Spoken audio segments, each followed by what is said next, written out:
Say that damn truck and stop backing up. Alice C, what's good, baby?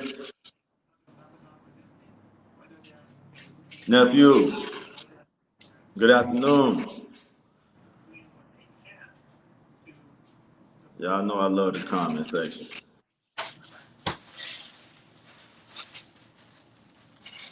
All right, what's good, go Riley? One time, what's good?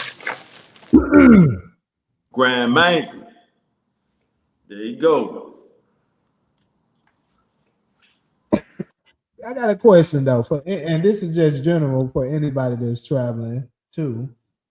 Solo, you always traveling out the country. When's if I'm not asking you where you going, but when you looked at it, what them damn airplane tickets generally looking like?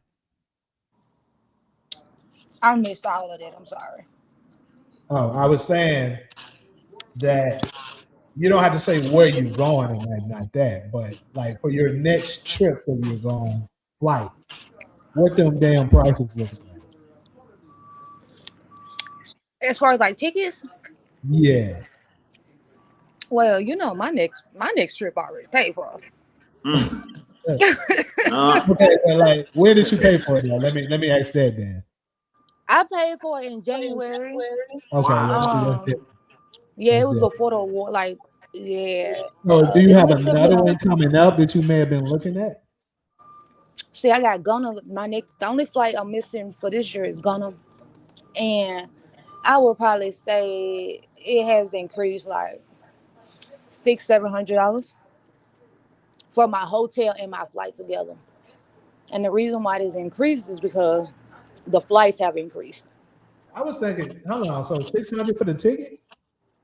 600 more than what I was supposed to pay I'm for. about to say, what the hell? How did that cheap? Mm.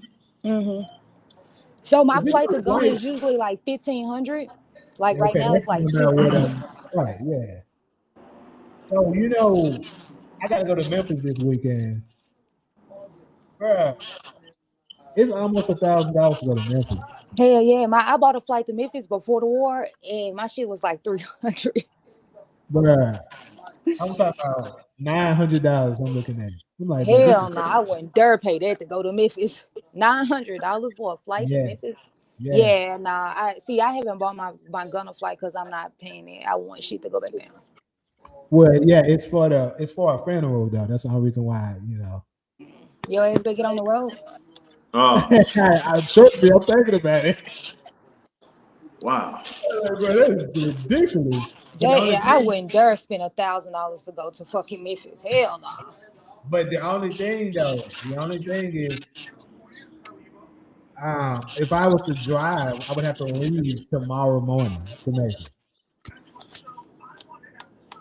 Well, look like you Or, got to make a decision. yeah, What up, Dre GT? Dre GT just tapped in for the first time, unless y'all recognize him. nah, I never seen him. But shout out to you. Appreciate you stopping through. But yeah, and gas is high too, though. That's the thing.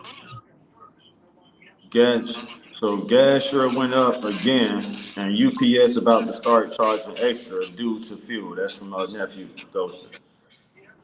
I heard Uber doing that already. You think the airline's doing it too? Of course, the airline. Absolutely. Uh, I saw Delta went up on their baggage, on the cost of baggage for the oil prices. I really, maybe they're being affected, maybe not, because let Trump said the uh the United States gas isn't affected, but you know this capitalistic society, they're going to raise uh the huh. prices and act like, oh, I'm Yep. being affected, so let me add this extra fee, Speak on regardless it. if I'm being affected either And way. and I think Newsom is doing that here because everybody else gas. Damn, that is bad. But everybody else gas is getting up, but it ain't skyrocketing the way ours is, bro. Like ours is Mm. really bad. I mean, it was 329, 379. That shit like 530 now. Okay, never mind. That's bad. Yeah, I got some gas yesterday. I'm using my car as a business right now. So a lady paid me to take her some places yesterday, and gas, Jamie, at the cheapest gas station we know of, it was 563, if I remember that correctly. Man, Five that's six, and that's at the crazy. cheapest gas station we know of. Yeah, 563. So that means Beverly Hills is probably $9. yeah, it is. Then let me tell y'all something else. Breaking news. Shit is so bad in America now, y'all, that in certain places, like the most poorest state in the country is Mississippi, right? Right. And the minimum wage there is like $8 and something. Now, ground beef costs a pound of ground beef costs more than minimum wage. That's Hey, insane. funny, but bruh, really, that That's is insane. insane. And then think about it, California, well, LA, we got gas prices that's higher than their minimum wage. Yeah. Easy. How is that possible? They brought so many people back to work. Let us stay remote to cut the costs. Interesting. That's Ali C. What up, DV? We see you. That's crazy though. That's insane. That's crazy as fuck. Nephew agree. Everything going up, but the pay. Speak on it, nephew. But you know what, Taj? That's why I always push back on that whole argument. Well, if you raise the federal minimum wage, that's gonna make everything go up. We have kept the minimum wage the same, and everything has still went up. Right. So you might as well give us more. Then folks It's are just asking they for it. want. It's just it's a class society. Like Yeah. people in middle class want to shit on the poor. People Yep. in higher middle class want to shit on the middle class. It's just what that man said. If you convince the lowest white person that he's doing better than the black person, he won't realize he's picking your damn pocket. That's right. That's the governor of Alabama. Thanks for that quote. I've been trying to remember that quote. That's the governor of Alabama that said that. If I got that right. If you convince the lowest white person that he's doing better than the highest black person, you can pick their pockets and yeah, that part. Thanks. Yeah, I've been waiting on that quote. I think Yeah, that's the you governor's. It's time to get those hoverboards now.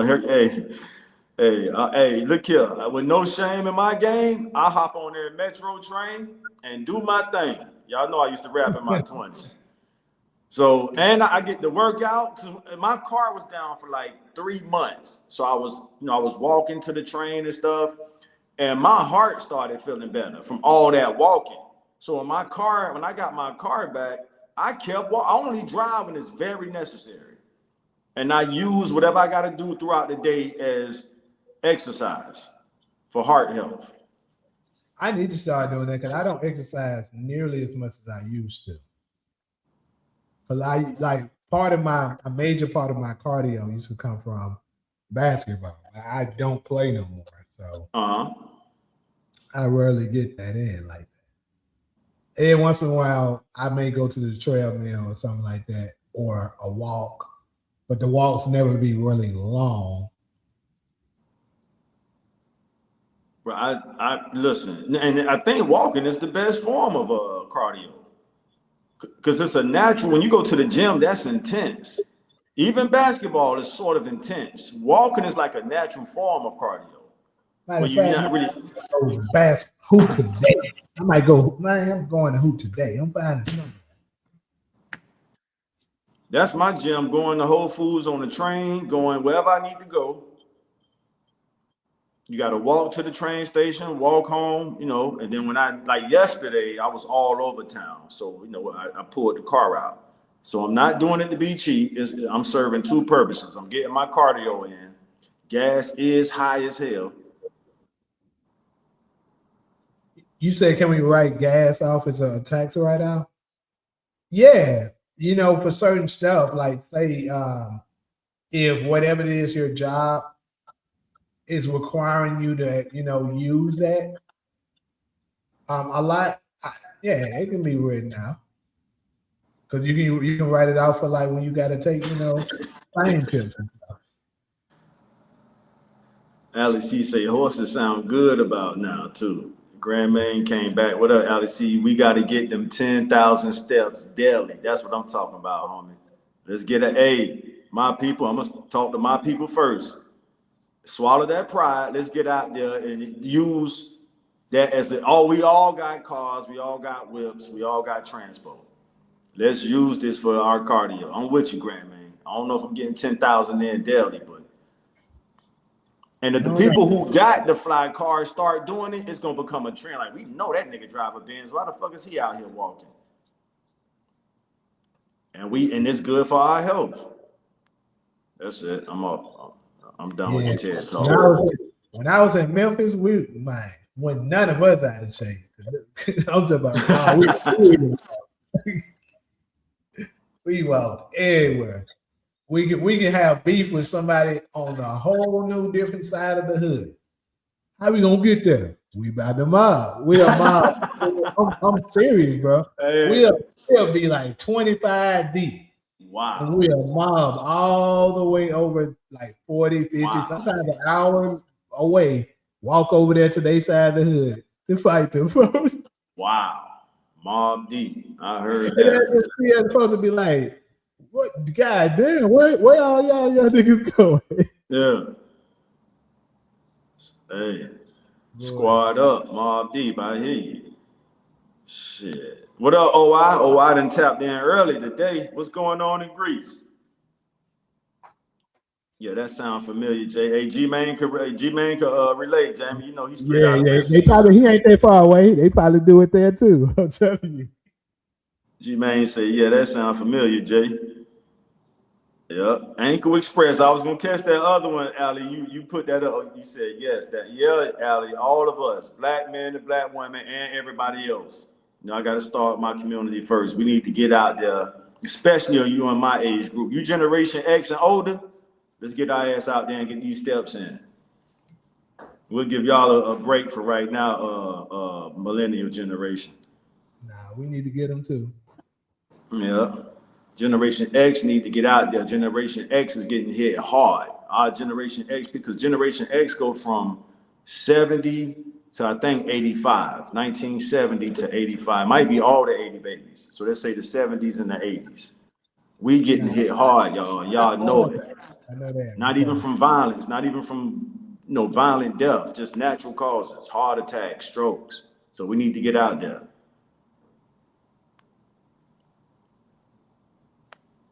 That's it.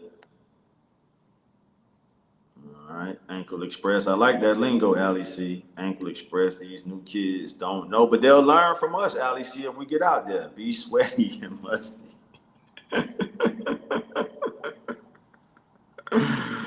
They listen. Our kids know we the coolest generation this world ever seen.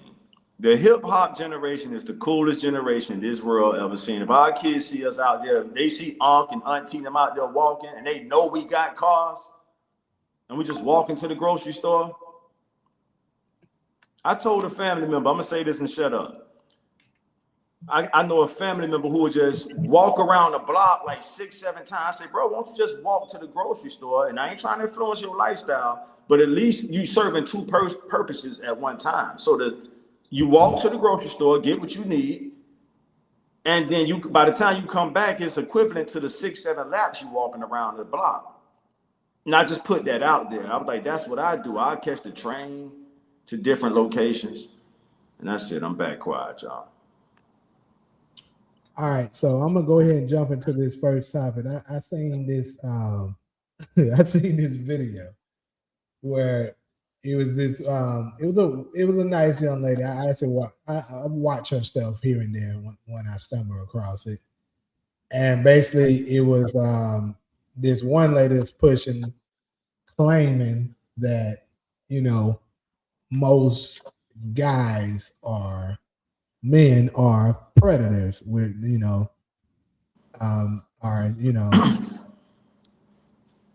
almost as if she was trying to say that, we SA, women a lot and stuff like that. And the other one, and the woman was kind of sort of defending them, saying that, I guess she was saying that the likelihood of it happening comes from how they dress to a degree. So I'm gonna go ahead and share it. Listen, we can watch the whole thing, then tap into it. Then we'll go ahead and get into this war thing, which I got another video with this guy who made a pretty good goddamn prediction, I must say. Asian guy. I want to say he's Chinese, but I could be wrong. My bad, Asian community. I mean, I don't really know, but anyway, so yeah, he made some very interesting claims, and so far, more than half of the things that he predicted has already happened. Anyway, let's go ahead and get to this first.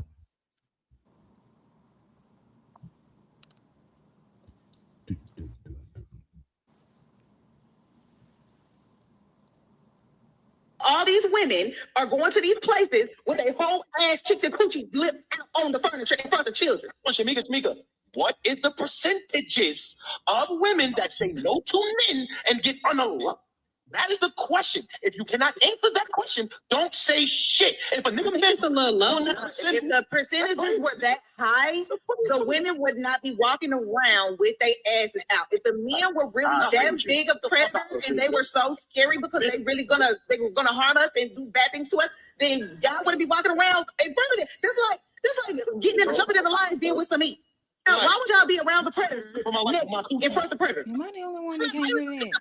I'm not talking about the people that actually were attacked. I'm talking about the vast majority. We literally just got through talking about how all these women are going to these places with a whole ass chick and coochie lips out on the furniture in front of children. We just talked about it. Okay. I'm not talking about the victims.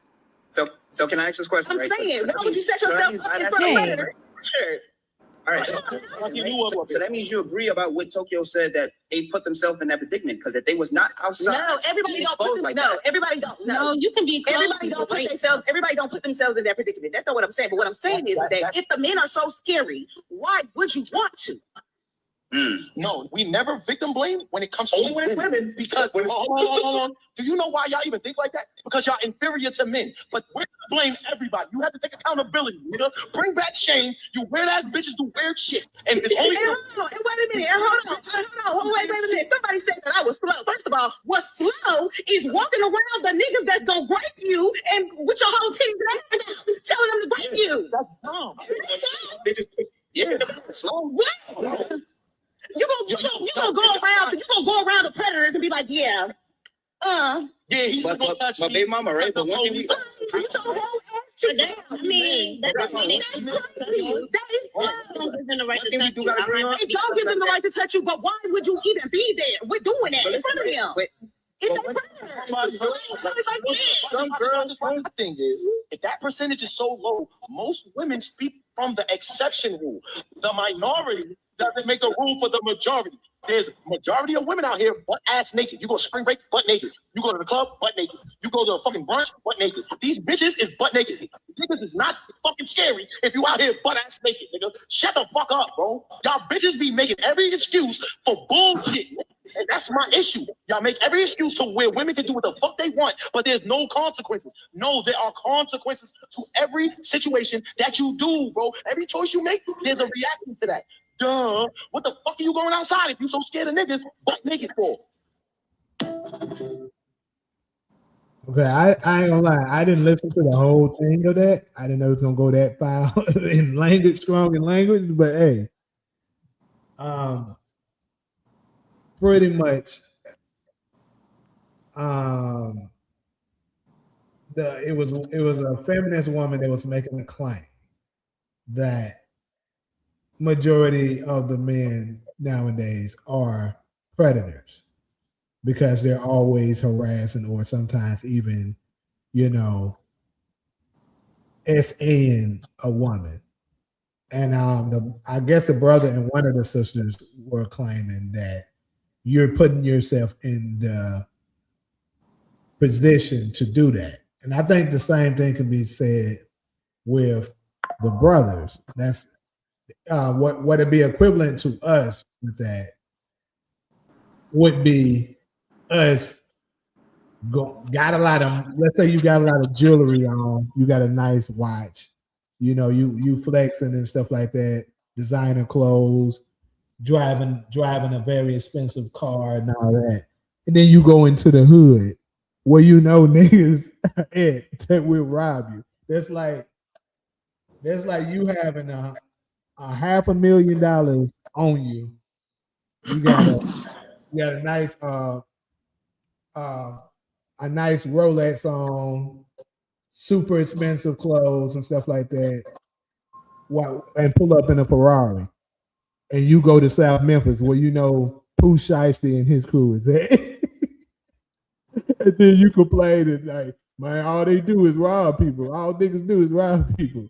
But you keep going to that same area when you know they gonna rob you. So that's pretty much precisely a comparison to what the brother and the sister that was talking to the other sister were saying. When you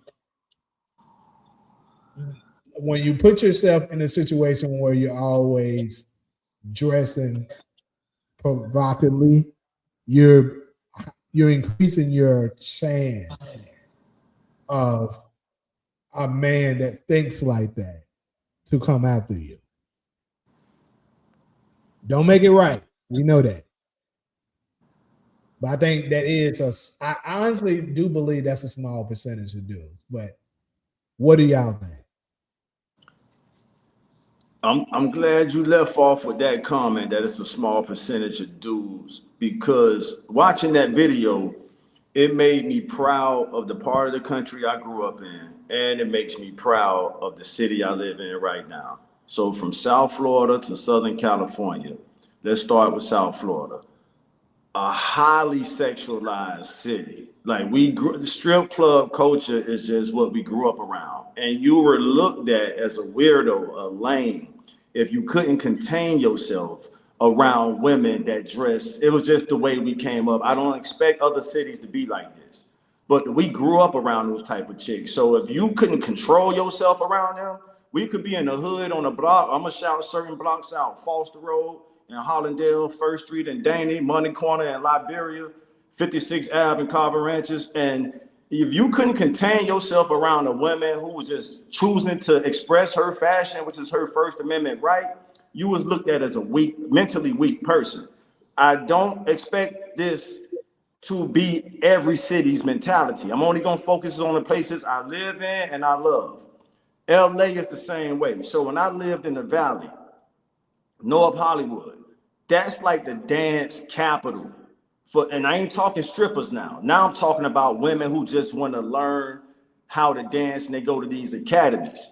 You see these women walking around with tights every day like it's like it's dresses. And when I first moved to the Valley, I was like, damn, it made you say like, okay, I'm paying attention to how people are reacting to it, and it was normal. It's like, man, it's just this what it is. Like, if you can't, again, it goes back to if you can't control yourself around that, we understand you haven't been around it. So I keep my answer brief, and that's just what I'm used to from Florida to California. We're used to it. I want to be specific. I don't even want to speak for the whole state of Florida. From South Florida to Southern California, I can't speak for Northern California. I haven't lived up there. But from South Florida to Southern California, you're looked at as like a weirdo if you can't contain yourself around a woman that's expressing her sexuality through fashion.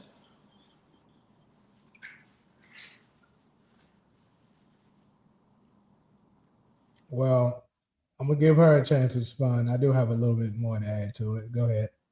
I didn't really get the video because I was having technical issues. Some issues is going on with StreamYard, the app. I can only use the web browser because the app won't work. Oh, yeah. I don't ever use the app, so I don't really know about that. No, you good? No, I'm not. Well, but yeah, to sum it up, like I was saying though, pretty much that they were saying that, you know, because she was trying to make it like it was broad. The feminists were trying to make it seem like it was more broad that a large percentage of the men are like that, but actually it's and the other ones were pretty much saying that it isn't. And I would agree that it isn't. But the problem is when you do dress like that, it does increase the chance of those type of guys going after you. That's just the truth. I mean, I get what you're saying, Taj. That yeah, that I mean, I would like to say that that's probably world country nationwide, you know, that you know you will look at if you can control yourself around, you know, women that you know you're a widow, you're whatever it is they want to call you. But yeah, but at the same time, what we're saying is it's unfortunate that that's the case, that we do have those type of guys. So to prevent the odds of that happening, cover yourself up. Like if you want to do that in a certain setting, like let's say you talk about, you know, strip culture and stuff like that, and that's what you're doing inside of a facility as your workspace. But when you leave that workhouse, you dress more appropriately in public. You know, you're decreasing your chances of that happening to you. Like that's why I use the analogy of men that's wearing a bunch of flashy, you know, flashy accessories that and going into a hood where you know niggas will rob you. So now, what about what about the women who dress the way they're talking about in the video, and they're in the hood, but they're affiliated with gangsters? So now, if a weak-minded weirdo want to overreact to their fashion, she got to hit her on speed dial. sure, but let's. It still doesn't change the fact that the odds of somebody wanting to do that is significantly higher. Well, now you left off by saying it's a low percentage of guys. It is a low percentage. Right. All right. So it's a low percentage. Now, let me make this point. What was our fashion supposed to be before Eve manipulated Adam to bite the fruit? I kind of figured you would go there. You know me. You should know me by now, Jamie. But here's the thing. Here's the thing with that. That was before, unfortunately, the minds of a man was corrupted. So all we can do is deal with what we have here. I agree with you. I actually thought about it myself. You know, that was never an issue then. Like in certain parts of Africa and stuff like that, they probably still do. You feel me? But they do. The mindset of the men are different. But unfortunately, America is a baby Babylon. So it's full of, you know, messed up, sick-minded men. So you got to protect yourself. And one of the forms of protecting yourself is to cover yourself up, unfortunately. All right, so in response to Eve manipulating Adam into biting the fruit, and then they realized, oh shit, we ain't got no clothes on. And I heard your point clearly. That was supposed to be our fashion, which is no fashion. Which means, and before he bit the fruit, they were comfortable in their, for lack of a better word, nakedness. So the connection I was striving to make is that it shows the maturity, it shows the mature mentality of a man on how well he can conduct himself around a woman that dress sexually. I don't want y'all to think I'm promoting it. I'm just saying I'm used to it because I grew up around a city culture where the music reflected. Y'all know, like, come on now, I don't even want to do no free promotion, but just certain rap groups that come from certain parts of the country was rapping about highly sexualized, you know. So the way we grew up, you got used to it. Like, hey, that's nothing. You know, learn how to speak to a woman like that, find out what her mind is. She could be a thought, or she could be a lady who just is hot as hell today and she just want to dress with booty shorts on, or what we used to call back in the day, Daisy Dukes, and a halter top. Can you control yourself? And if you with a group of dudes and they see you can't control yourself, we got to civilize you. Hey, bro, just chill, man. You get how does the phrase go? You get a lot more with honey than I can't remember the phrase, but I passed the mic. So I guess my response to this is I first start with the men. Just because you see a lady walking down the street naked, that don't mean that invites you to then take advantage of her. So that's something you need to work on yourself.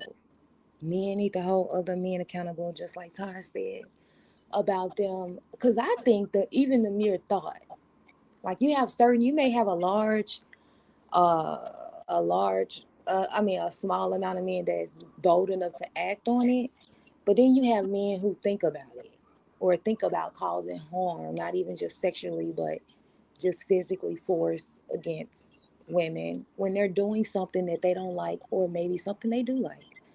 So I think a lot of times for me, the mere thought of it is like, hey, I could take advantage of you or anything like that. Um, that's something y'all gonna have to work on. Y'all gonna have to fix that. Um, Now, as far as women, um, as far as like what we wear and stuff like that, I mean, could you say that, okay, that's not, that increases your chances of, if you are wearing that increases your chances of getting, assaulted or something like that. But I think the truth is that a man that's willing to act on something like that or think about acting on something like that, I don't think he cares what you have on. I think that he would, if you're Damn, I walking didn't down hear the that street coming. fully clothed, they're still going to be wanting to act upon causing harm sexually or beating on you or something like that. They just have that. It's just men that have that. And I don't know if this goes to as a predatory topic. Is that this is the predatory topic? Yeah. Okay. And and the reason why I think that men are willing to act upon that is because maybe I'll blame society. Maybe this is the society that has been instilled on us that men have that in them. I get like predatory as it relates to, if someone's in your house, then you have the instinct to defend yourself or defend your family and all of that. But because at that point you're on the offense, you're on the defense. But to be on the offense, I think that is what makes it sort of predatory. To be the person actually coming in or breaking into their house or willing to rob somebody, that's, that's something um that I think you guys probably should. I mean, most more, I would say, confirmedly, you guys should probably work on that. Um, then I feel like I had something else to say, but I think I didn't forgot, so I'll leave it there. Hey, you got some great reviews in the comment section. Darla, Alice, you did well, Solo. Great point made. Okay, so I would agree with everything she said. Only thing I'll have a slightly disagreement on is the part where it's saying, I mean, it's true, but at the same time, what I was saying is the likelihood of them wanting to try you if you're the one that's exposing something is higher than someone that's fully clothed. Like this is something that only men can contest to because we have the same hormones. If you look at women, let's say you at the club and you like, man, I just want to meet me a nice girl and stuff like that. And of course, you want consensual sex from it, right? And it's something, and say that's what you're looking for. You're not a graper, but you're looking for someone who's looking to do the same thing. So obviously, we know a Muslim woman probably is not going to be in a club. I'm gonna just use it for an example. if a Muslim woman is there and she has her same clothing that she wears, you know, when you see them at the mosques and stuff, she's covered up fully. And then you have another one that's there with everything is being exposed and stuff like that. Like under those clothing, the Muslim woman body could look way better than her. But the thing is, you don't know that. So the likelihood of the one that you're probably going to target is going to be the one that's exposing everything. So what I'm saying is that the likelihood of him going after that individual is significantly higher. Sure, if he's a graper, he'll get anything if he had the opportunity. But somebody like for instance, I don't see a couple of stories where women, sisters, I'll say, um, they'll say men from other cultures tried them in a certain way because they thought that they were whores, right?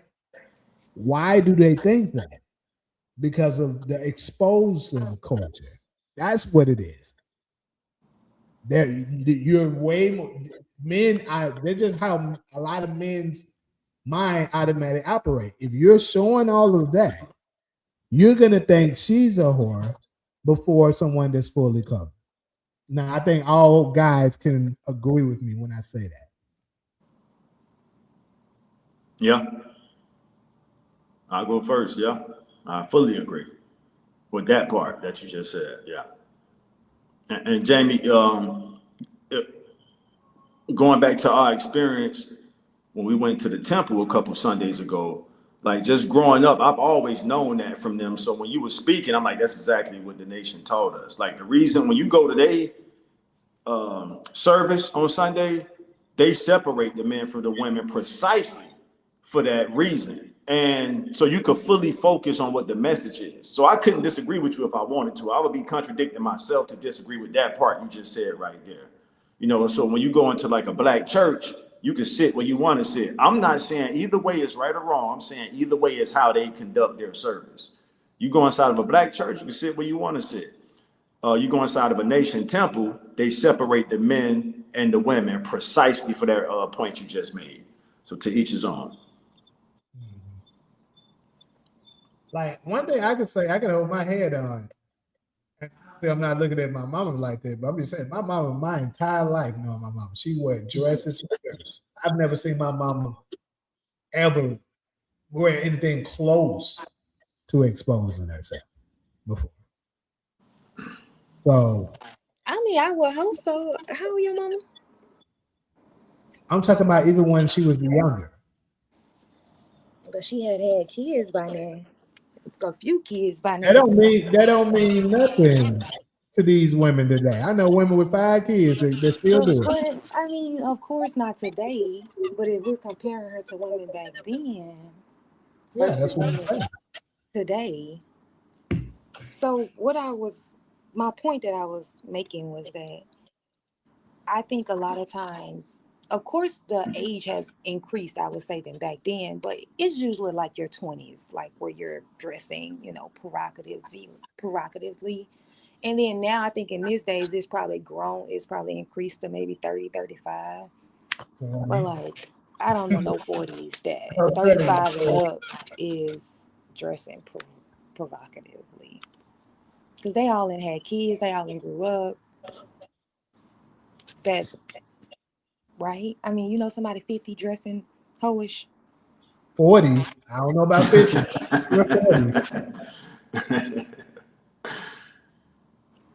Yeah, I don't know nobody.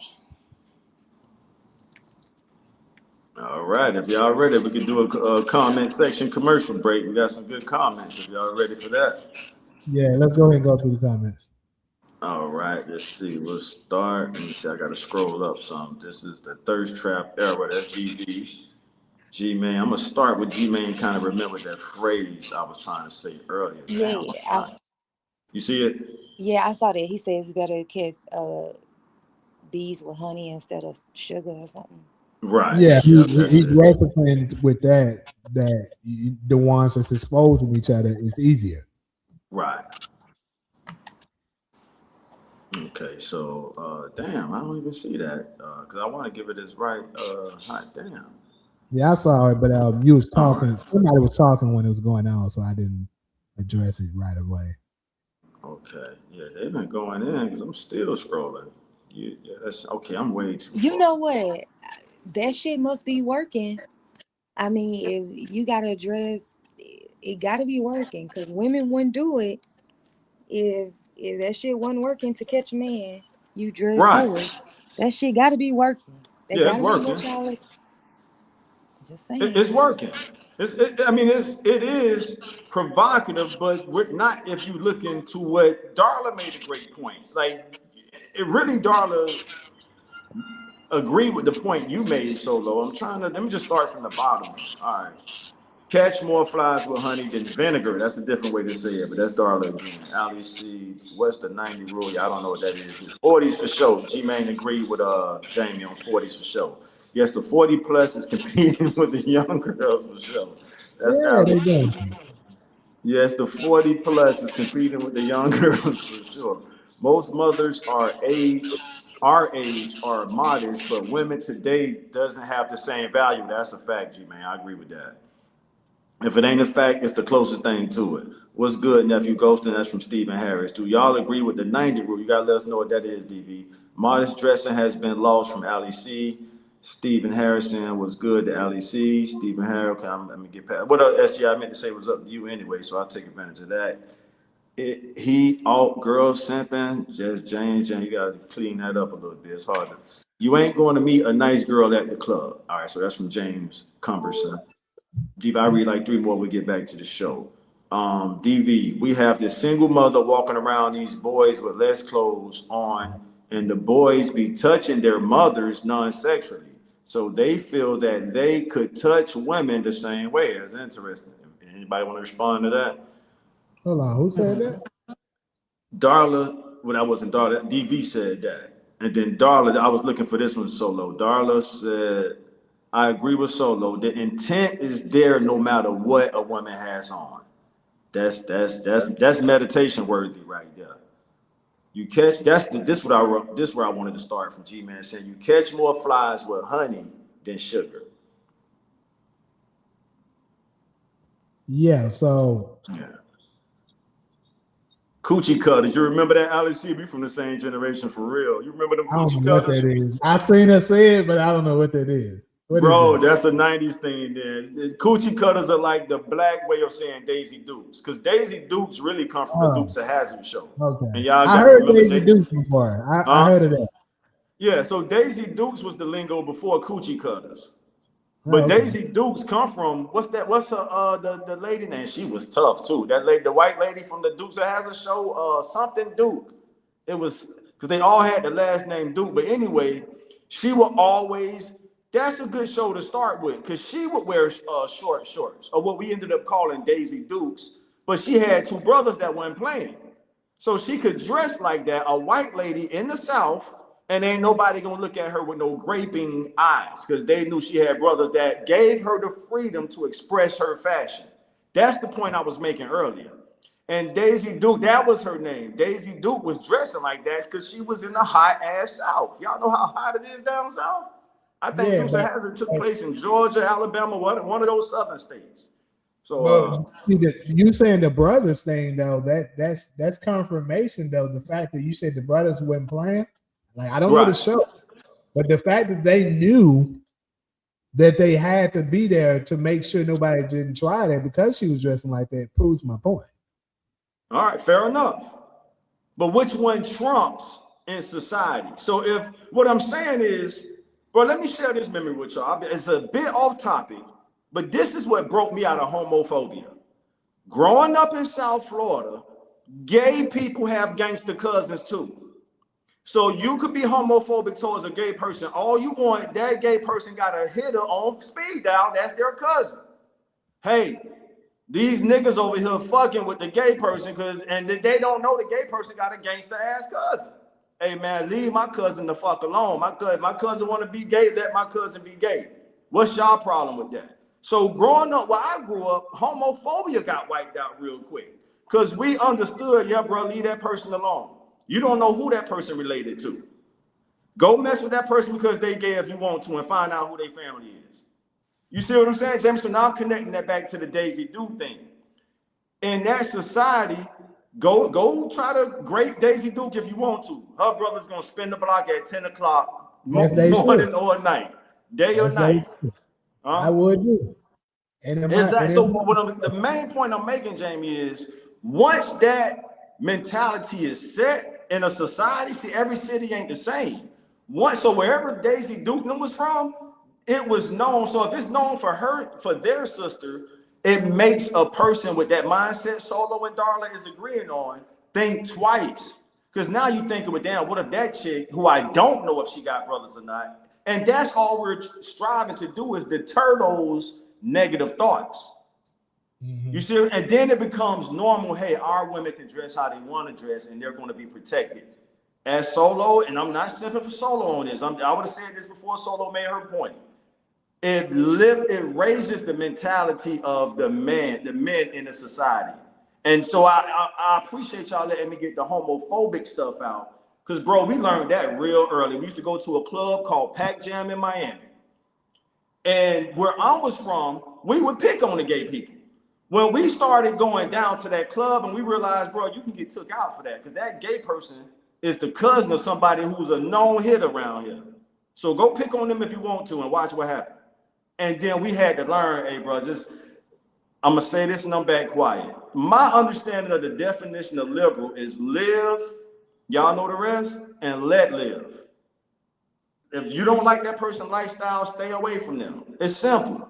Everybody don't have a strong enough mind to do that, and they end up learning the hard way. I'm back quiet, y'all. Well, yeah, like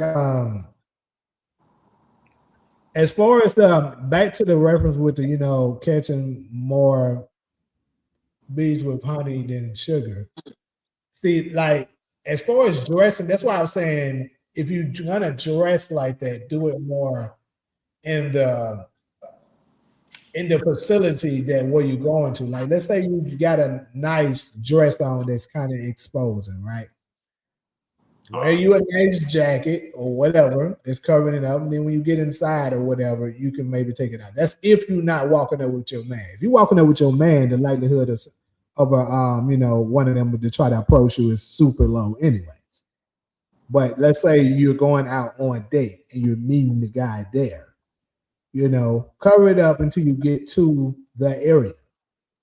Like, especially if you're going to a nice area where you'll be safe.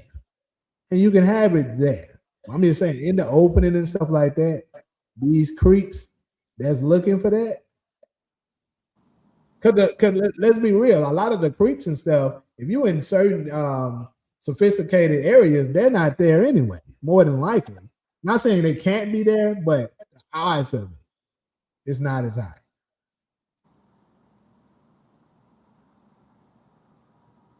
And the 90-day rule with Steve Harvey, I mean, I think nobody should take any advice with Steve Harvey. That nigga be saying some bullshit.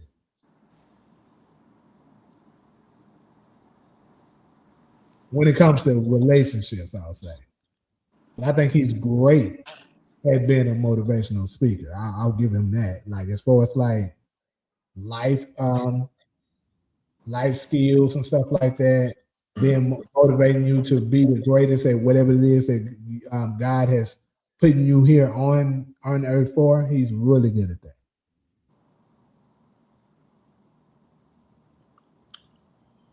There's you got it, Solo.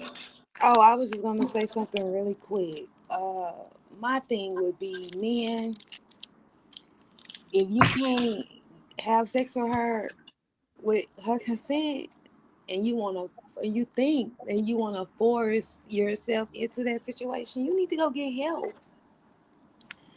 Regular people living their regular lives shouldn't have to be subjected to your fucked up ass mind.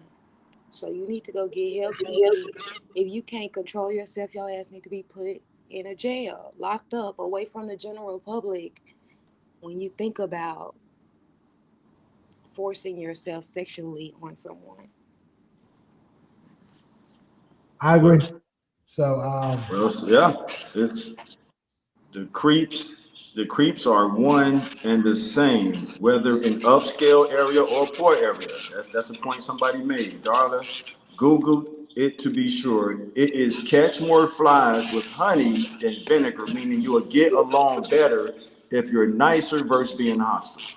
SG said hit that like button. We appreciate you, SG. That's our moderator, among others. SG reminding y'all to hit that like button. The cookie is gone. The cookie is gone in less than 7 days. You gotta let us know what you mean by that, Alice. I think she's referencing that from the Steve Harvey 90-day rule, what that DeMarcus was talking about. So I got a question about that. Do y'all have more or less respect for a girl who let you hit it quick? I think when it comes to that, if you get to know her, let's say y'all go on a nice date, y'all spend roughly 2-3 hours or so together. What happens on that date and stuff like that, the man has already decided, after spending that time with you, whether you are hit and quit, or you somebody that he takes serious. So whether you give it up early or not, it doesn't matter. I'm proud to agree with Jamie on that. I got it. I don't think that was the question, though. How? That was a good response. So that's not the question. Okay, let's hear it again. The question is, when you're dating, do you have more or less respect for a girl if she gives it up quick? And I answered it. What I'm telling you is that your respect is going to be how he perceives you throughout that day. So whether you giving it up early or giving it up later doesn't matter. He's judging it by what he got to know you as during that day. That's what I'm trying to tell you. Oh, Taj. Yes, I've had 2 relationships started out of me and chicks hitting it off real quick. So that's why I was saying I kind of agree with Jamie's point. If that first experience is good, imagine a chick making you wait, or vice versa. Usually it's a chick making a dude wait, and it ain't. Let's say the sex ain't good. Now you done wasted 6 months of your time, But let's say you get it out the way, because to me, I think, and this is my opinion, it's just if it's supernatural attraction, both of y'all know y'all like each other. And these are the experiences I have. Girl, I like you. She like me. Within a matter of 2 weeks, it's on and popping. And like Jamie said, this is the part I agree with Jamie part. I didn't go into it with a hit it and quit it mentality. So once that experience was good, it was like, hey, we can kind of kick it. And then us kind of kicking it grows into what it grew into a relationship. I got at least 2 experiences with that. And I'm trying to pull up an experience where a chick my college girlfriend made me wait, and that was still pretty good. And so I've had both experiences. Yeah, so it depends on how it is with the girl. Depends on her. Yeah. Whether you're gonna have respect for her or not. Her giving it up early, you could marry her. Yeah, I don't. Yeah. 3 months. If she's that good of a woman to you, you can marry her within 3 months. Yeah. Or she could make you wait, and then it should turn out terrible. It doesn't matter. Because after we get it, it's really about attitudes being compatible. So, Solo, you got me going through my history bank of experiences. And I'm thinking about the women who we made out within 2 weeks. Our attitudes was compatible, and it turned into a relationship. So it's really about the attitudes after us, man. But what brought us together fast was the supernatural attraction. And you can feel it without even exchanging words. Like, hey, she attracted to me. I'm attracted to her. Why wait? We ain't promised tomorrow. I'm not promoting one night stands, y'all. I'm just saying, why wait, girl? I can feel you. I can feel you attracted. You can't. I'm gonna ask the content. You know what I mean? So why wait if we both got this shit could be turned off? I'm You gonna add know, some so context. I'm So I not see saying what that's Ali right or saying in wrong. the I'm just comments. putting it out there, huh? No, I see what Ali asked in the comments. So I want to add some context to what I'm saying. So it also depends on how it happens. Like, let's say y'all had a wonderful night. Y'all went out on a great date. Y'all had a few drinks or whatever, and then you so happen to, y'all go to my place or we go to your place, whichever one, and it just so happened to happen naturally, then no judgment because it could still turn out to be a wonderful relationship. But if it's we talking in the middle of it and she just so happened to be like, yeah, I'm gonna fuck you. Like she being like, Will, now you're gonna be thinking, yeah, she do this often. Because that's that's what it sounds like. You're like you just Yeah. a hoe out here.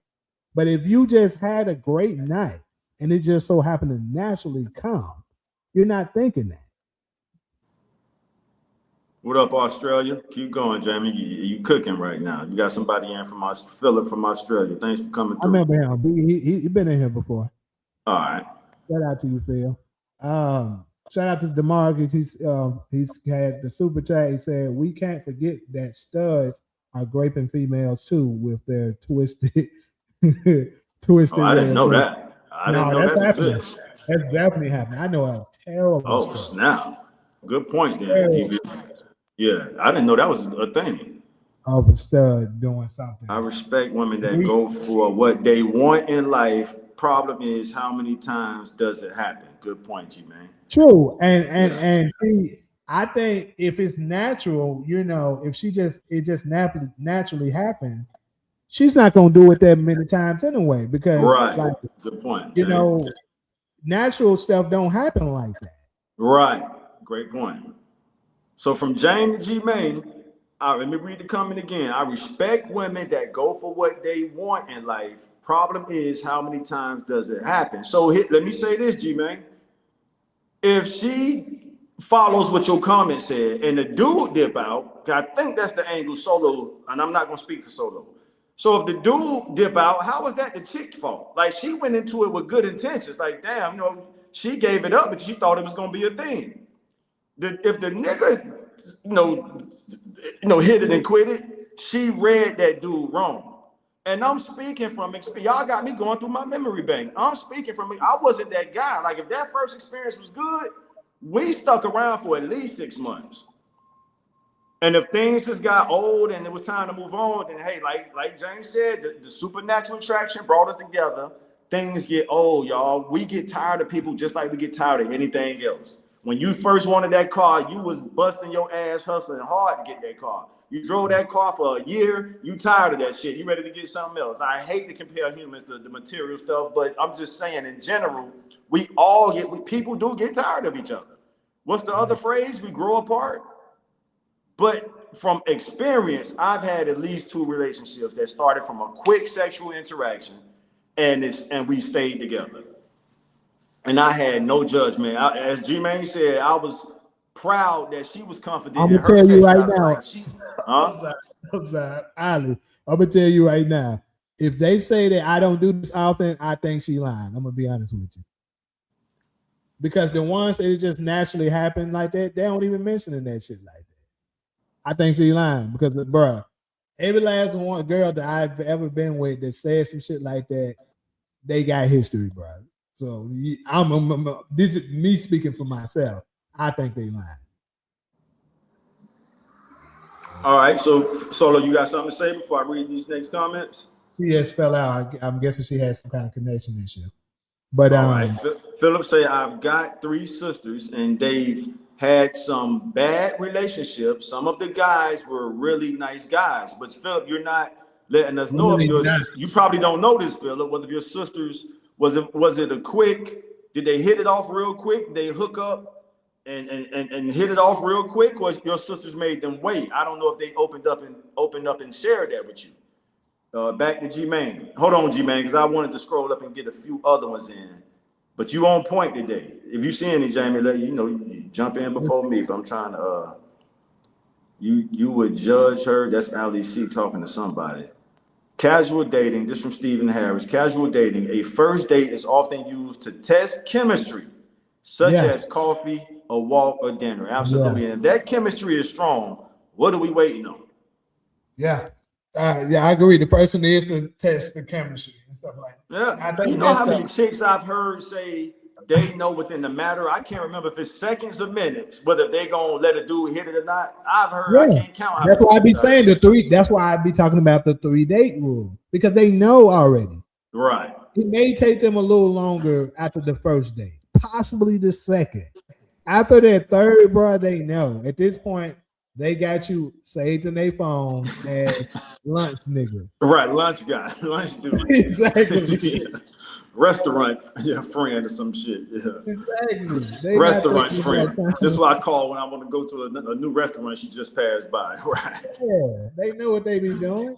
And that's how you save yourself from that. And for the ladies, I just think it's a good idea to, if you know you're not interested in the guy like that, not to do that, because some dudes, that goes back to the creeps and the crazy dudes. Some people will go crazy on you and get mad and try to grape you or harm you to the point that you might not be here no more because they feel like you used them. There's a lot of stories of that.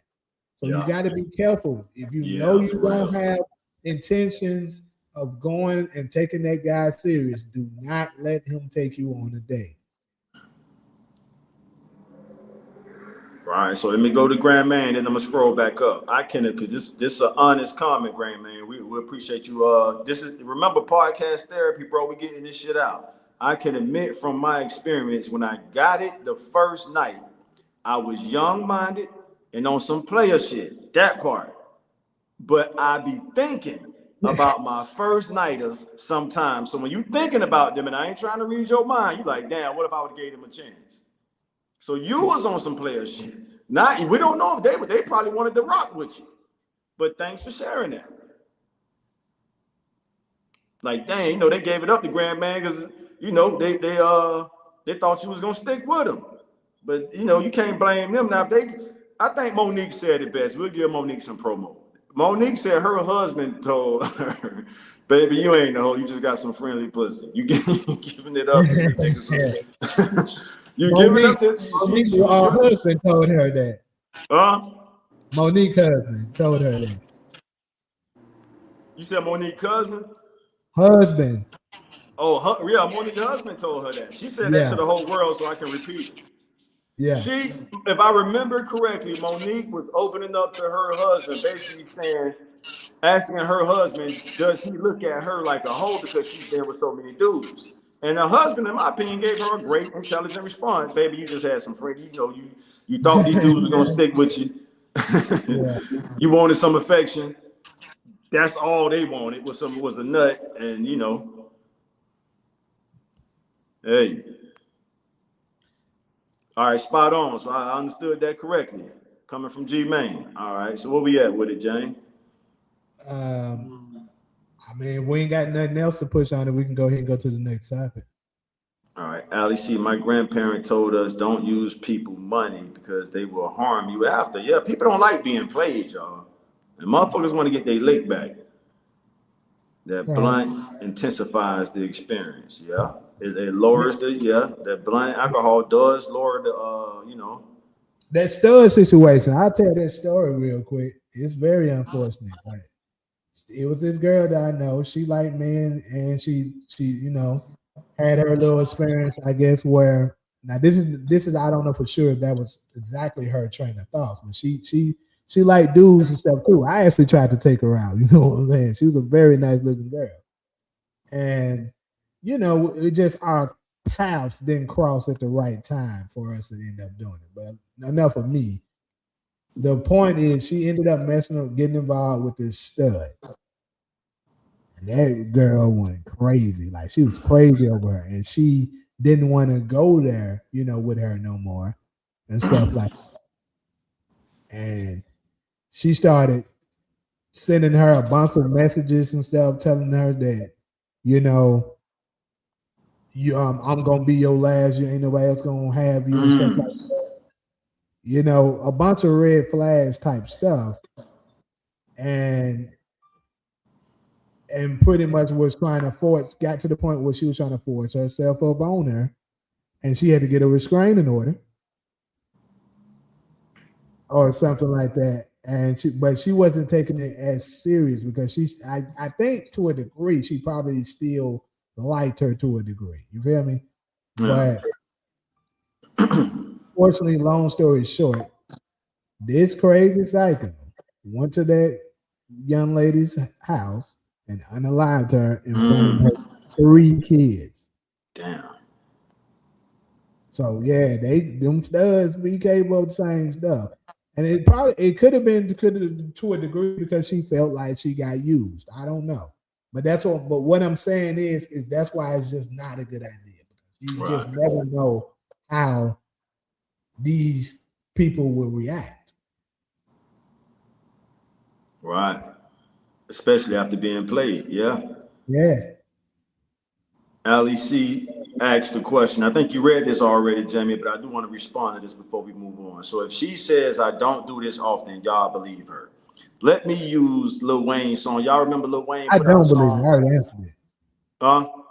Oh, I was saying I already answered it. I told her I don't believe it. All right.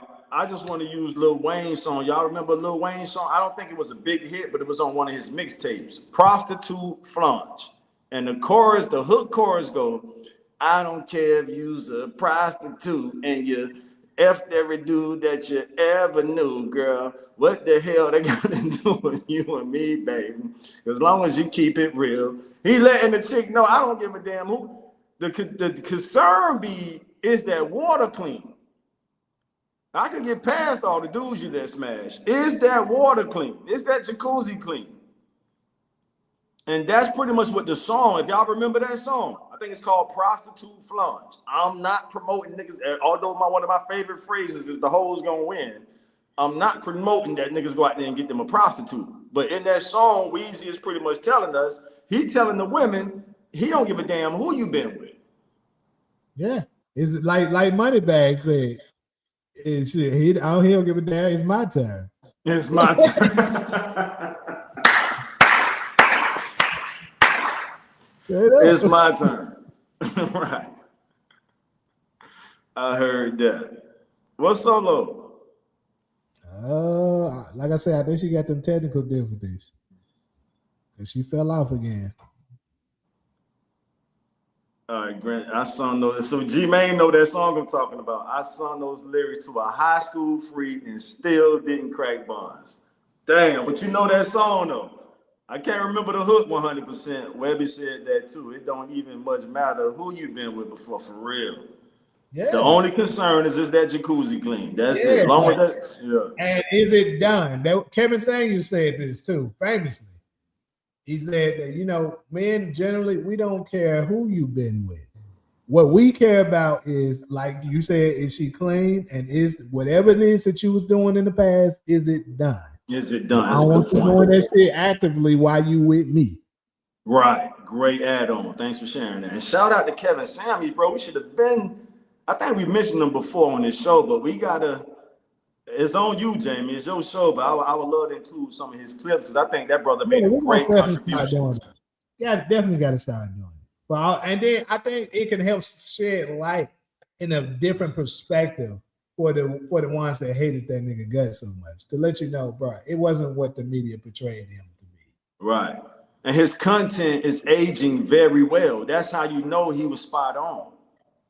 If he was just talking some bullshit, his content wouldn't survive the test of time. That man had a 2 to 3 year run, and now he's speaking for himself in the afterlife through his content that he left with us in the world.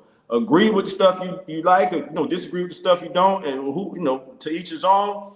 But I use him as like that's how you do it. Speak for yourself, and when you go on, let your content speak for you. And I think he did that. He did that the best. That man had a 2-3 year run, squeezed all that content in 2-3 years, and left us a body of work that we can study moving forward. Yeah. And then a lot of people trying to basically copy what he's done. You got a lot of different ones that's coming out of it. They can't never measure up. Like, for instance, Myron Gaines, which I know another one that everybody loves to hate. And Myron and Kevin is not comparable, in my opinion, because I think Myron is simply doing it for monetization purposes.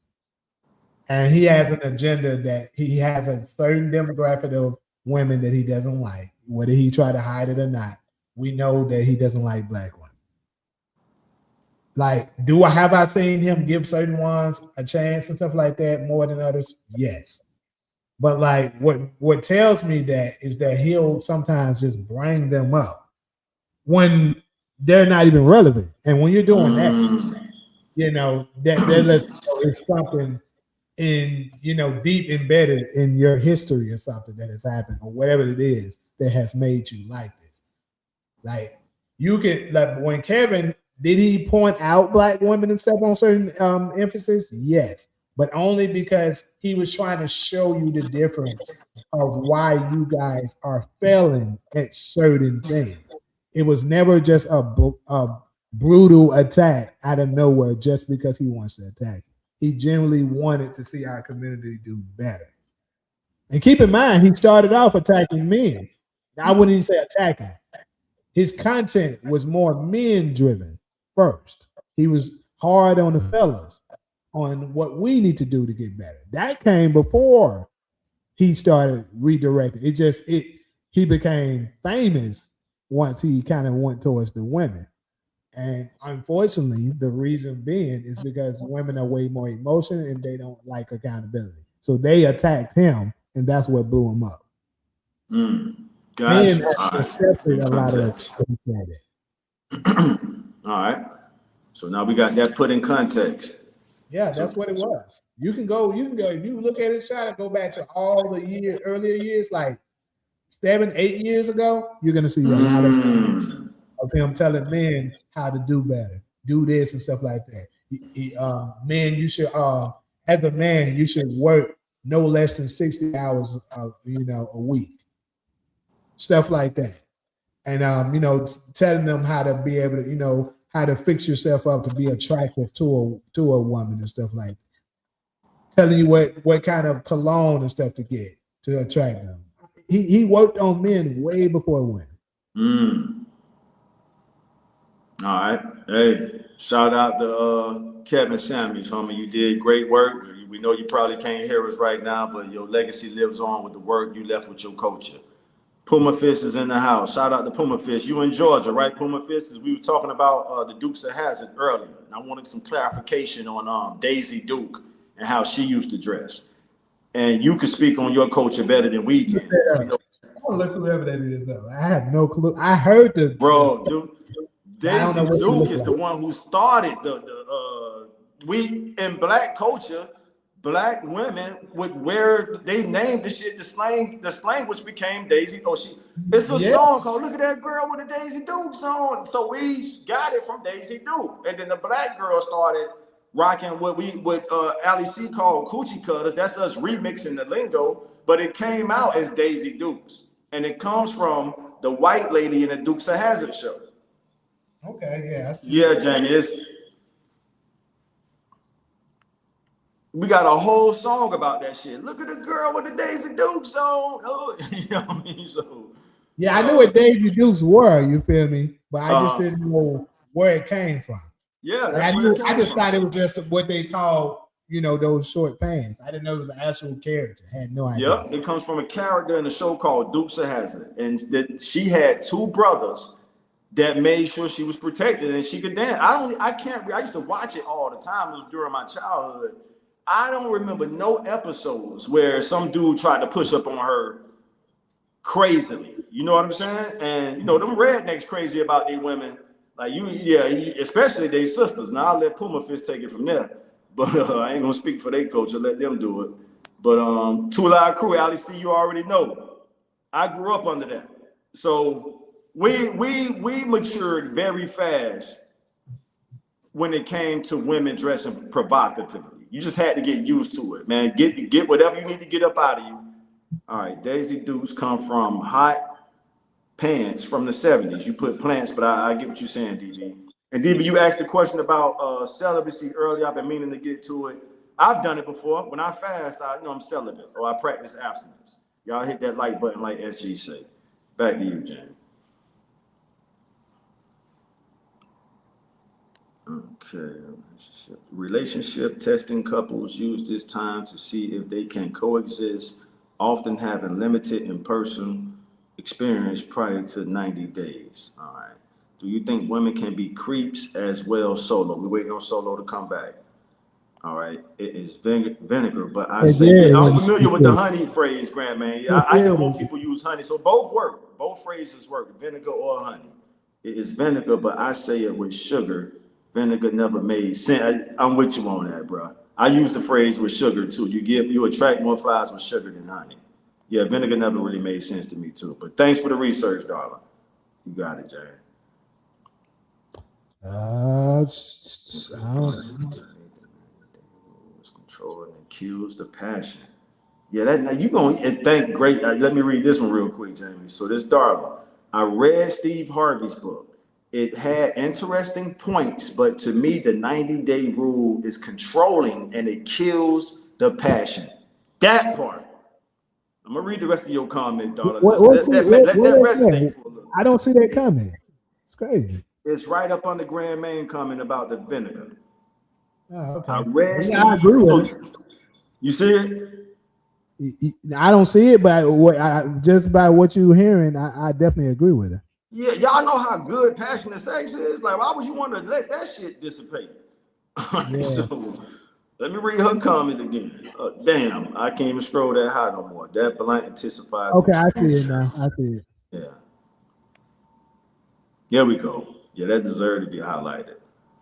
So everybody can see it now. I don't have to read it again. My grandparent told us, don't, okay, I read that already, Alice.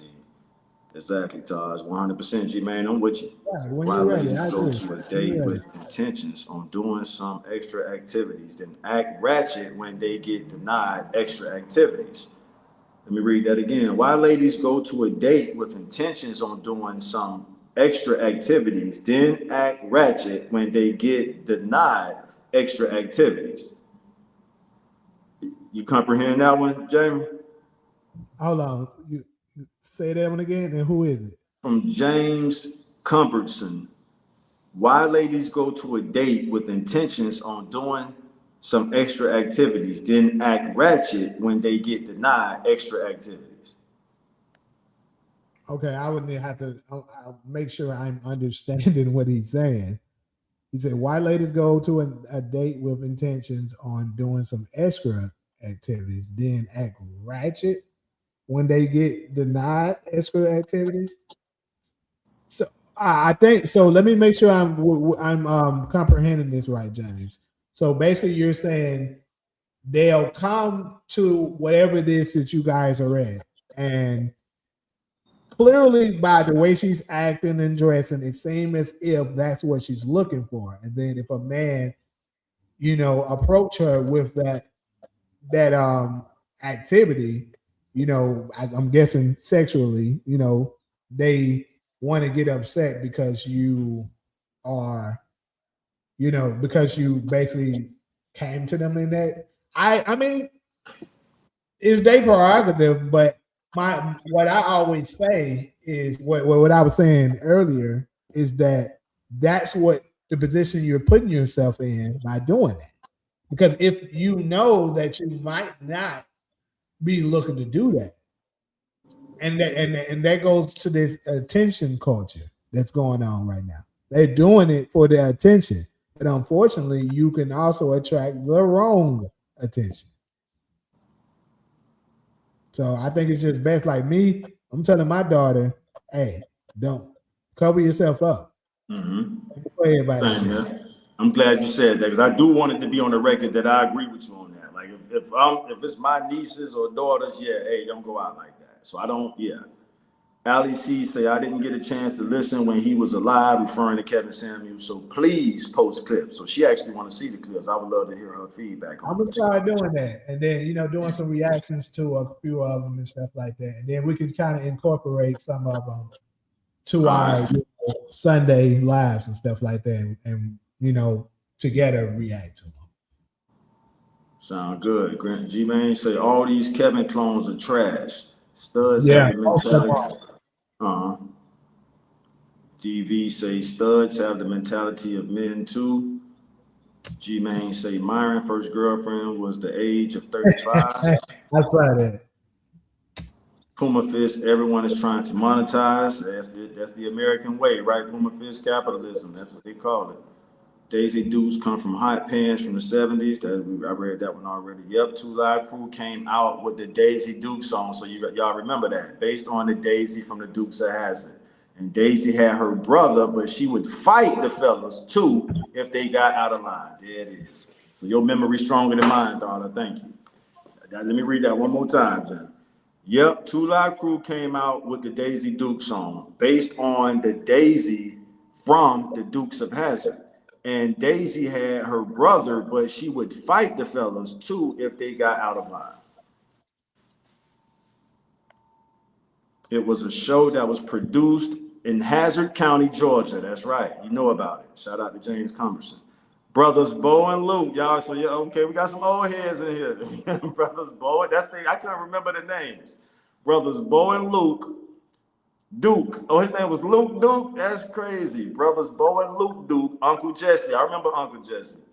Yeah, they didn't play with Daisy too much. Daisy could dress how the hell she wanted to dress. All right. Do y'all wish our grandparents taught our parents about condoms to prevent making babies in the 70s? Interesting.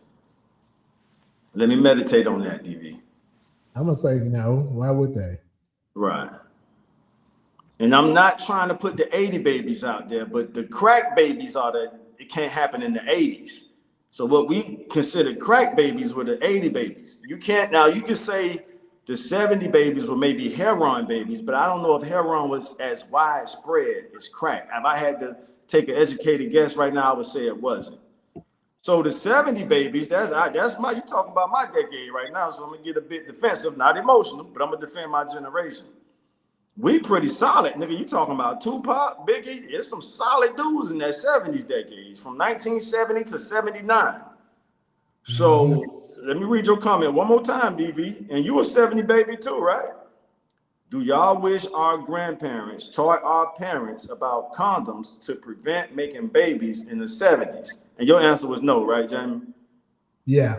Yeah, I'm gonna rock with you on that one. Could Similar they to afford what the reason grandman is saying it, because like we still was a big family tradition. Absolutely. Right. And that's what I remember. Yeah.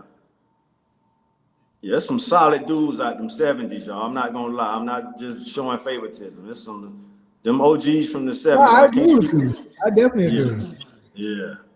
I know we always getting up there. if I could choose another era, say if I wasn't a 90s baby, I would pick the 70s. Yeah.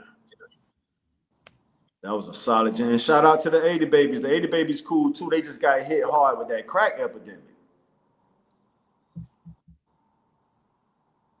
Yeah, for sure. G-Man, most 70 babies got a lot of siblings. Facts. All right. No, they wouldn't teach our parents about condoms because in their mind it promotes promiscuity. That's Darla.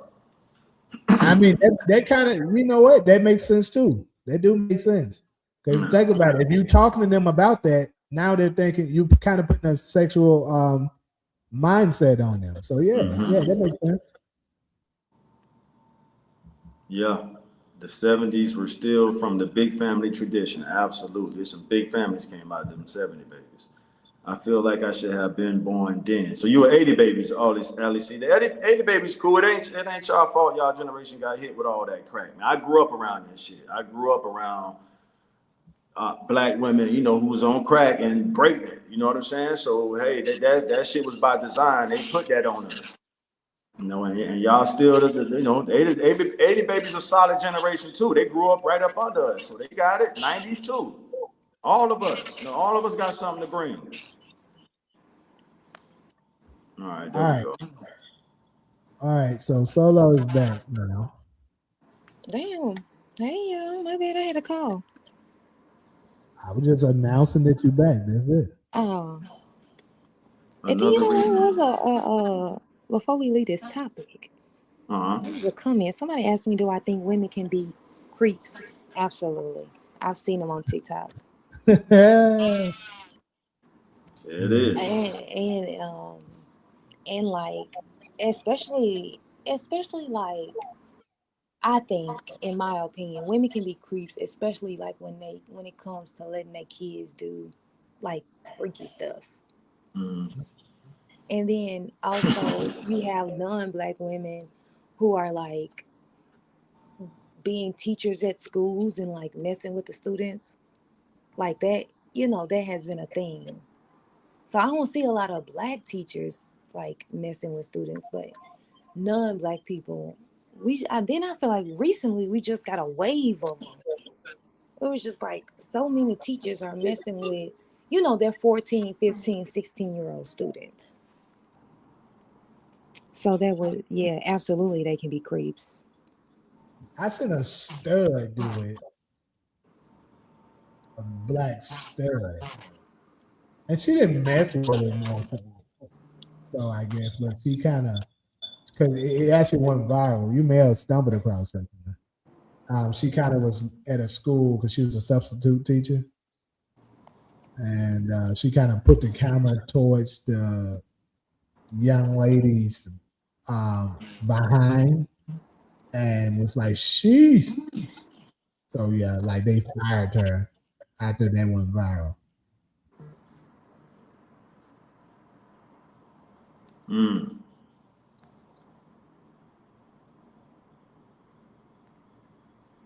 All right. I feel like, okay, let's see. Another reason why my people never gave us birth control. That's Ali C. DV I say yes because condoms prevent HIV and AIDS also. But remember, the AIDS didn't hit. I'm old enough to remember this, y'all. AIDS didn't hit hard until you gotta say the 90s. That's when Magic came out and Easy. So Magic came out like in 91, 92 when he playing for the Showtime Lakers. That's in the 90s. Magic not a 70 baby. So the parents that was procreating us in the 70s, I don't even think HIV was on the map at that point. It probably was, but it hadn't hit our community that hard. It hit us, I'll go as early as the late 80s, definitely the 90s. The 90s is when that shit was, yeah. That's when we lost E. Random, but this is something that I recently discovered. Dr. Umar was talking about it. I was like, damn, I didn't know that. He said that it's in 33 states here in America. It's legal for them to marry children. I did not know that. And he was like, so with that being said, do you really think they was going to do something about them Epstein files? Because think about it, it's legal for them to marry the children. I was like, damn. In 33 states? Yeah, that's what he said. 33 states. That's crazy. What time, you know what time period it was? You talking about when he said this? Yeah, what time period was it legal for you to marry? He's talking about currently, like right now.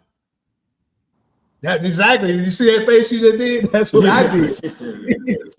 I was in like, United States. 30, yeah, that's 30. What he said.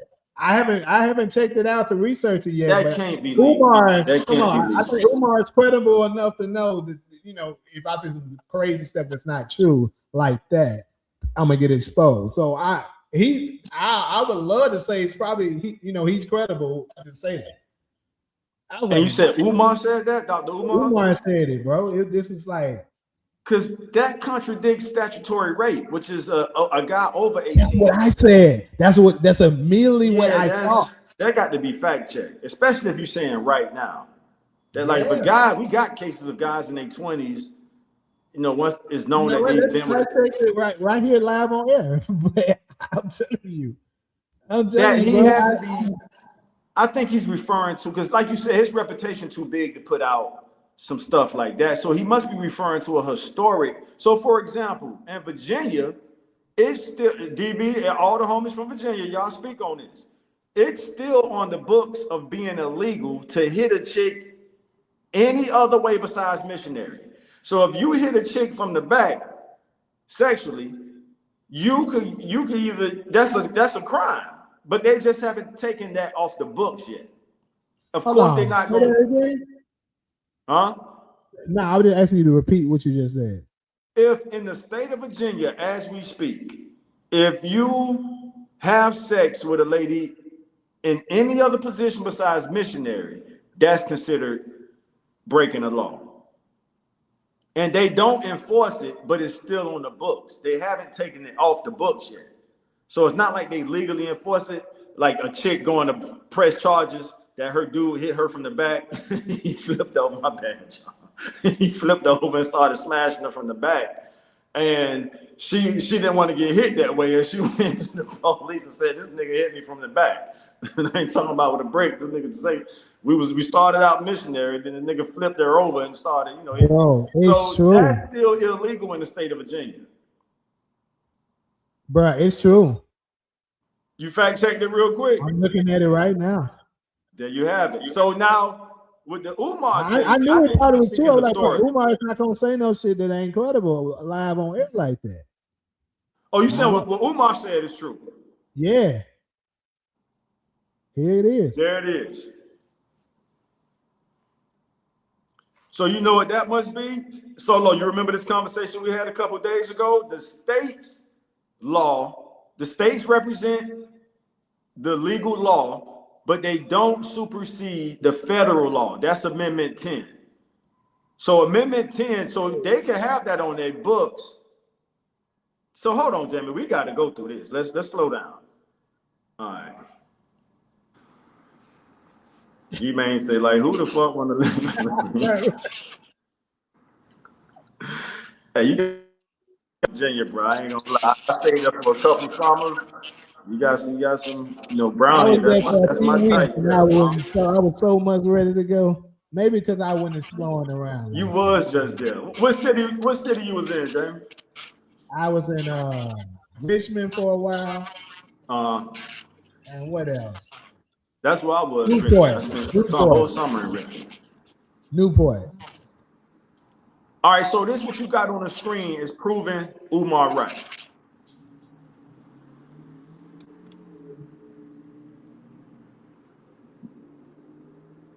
Yeah, so he said 34 of them got it. Right here it says the remaining 34 states allow underage marriage under specific circumstances, such as parental consent, judicial approval, pregnancy, and emancipation. Interesting. California, there you have it. crazy, our state where we at, don't have don't even have restrictions.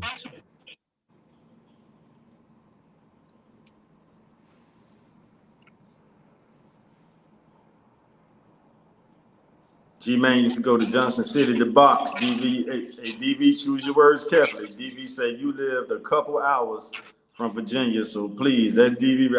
I ain't stirring the pot, y'all. I'm just reading the comments.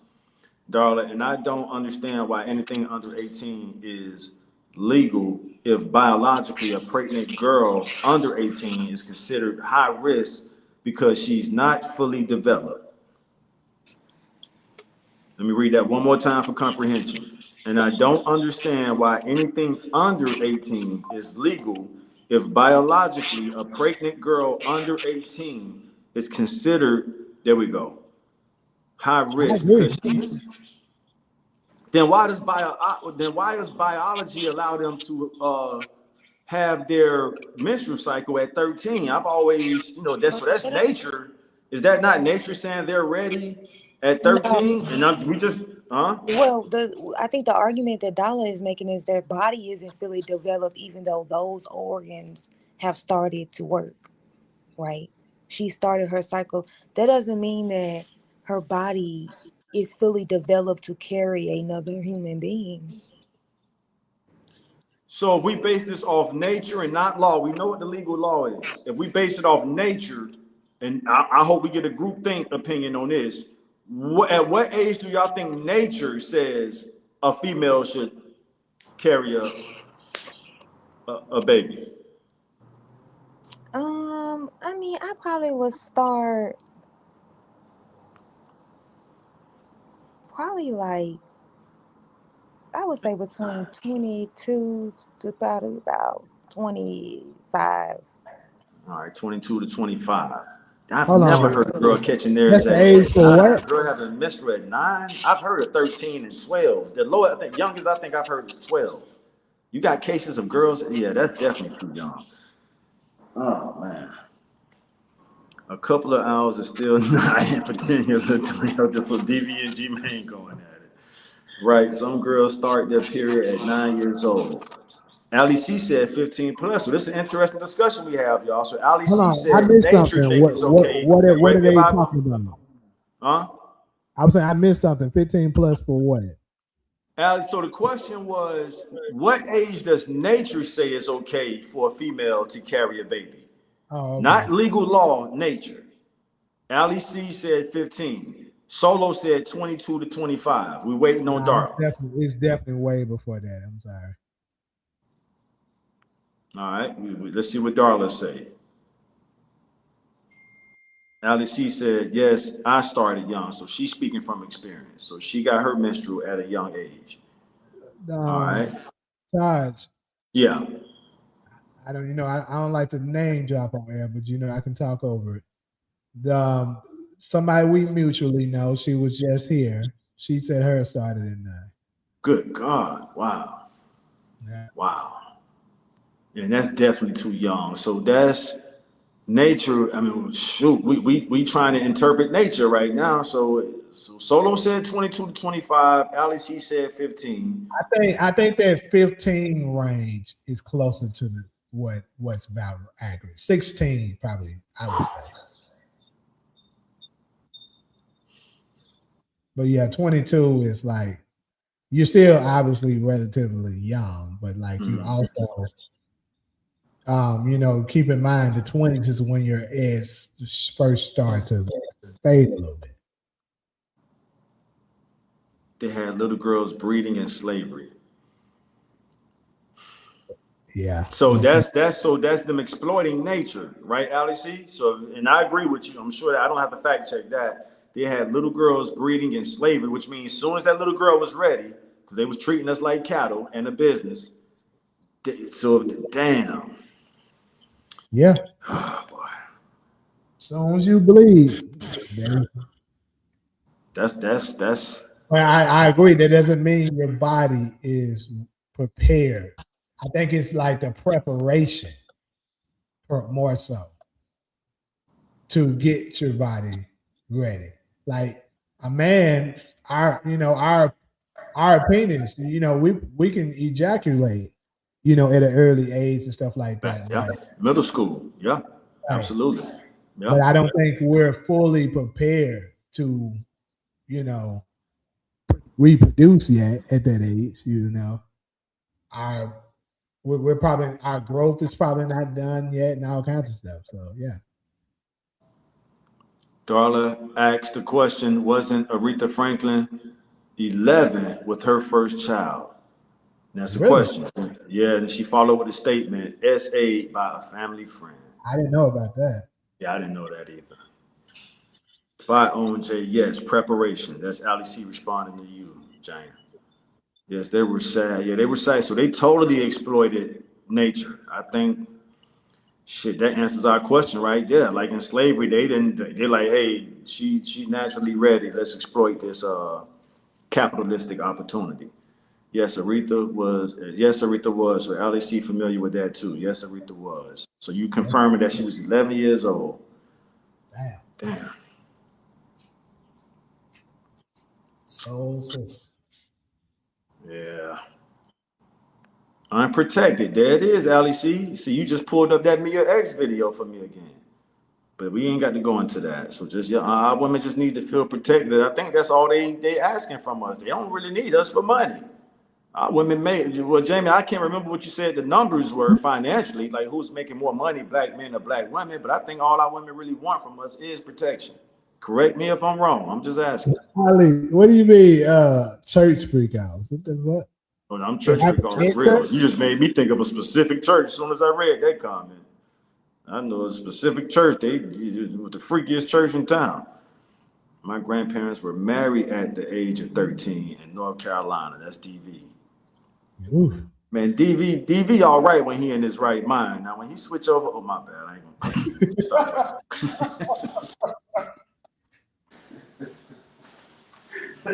Let me stop right here.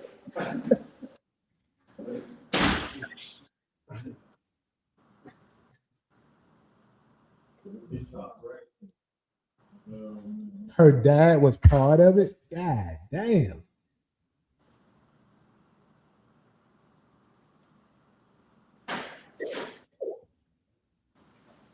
I think our bodies adapt with the time. So early 1500s, I could see 15 or 16 since they also died in early age years old. But now I could see a girl's body not being considered developed until I can rock with that, darling. That actually makes sense to me.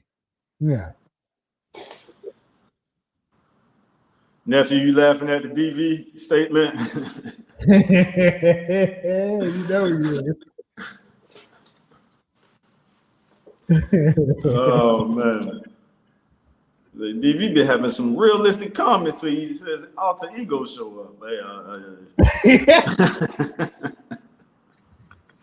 I'm just messing with you, DV. Don't. All right. So let's see. Hey, when that alter ego come back out, he about to start attacking you every time. What? Clowns all over for 5 minutes. Just straight clowns in the comment sections. Don't get that started. My bad. Please don't. I hope I didn't trigger nothing. That nigga about to go hit the booth right now. He can come back. Just clowns for about 5 minutes straight.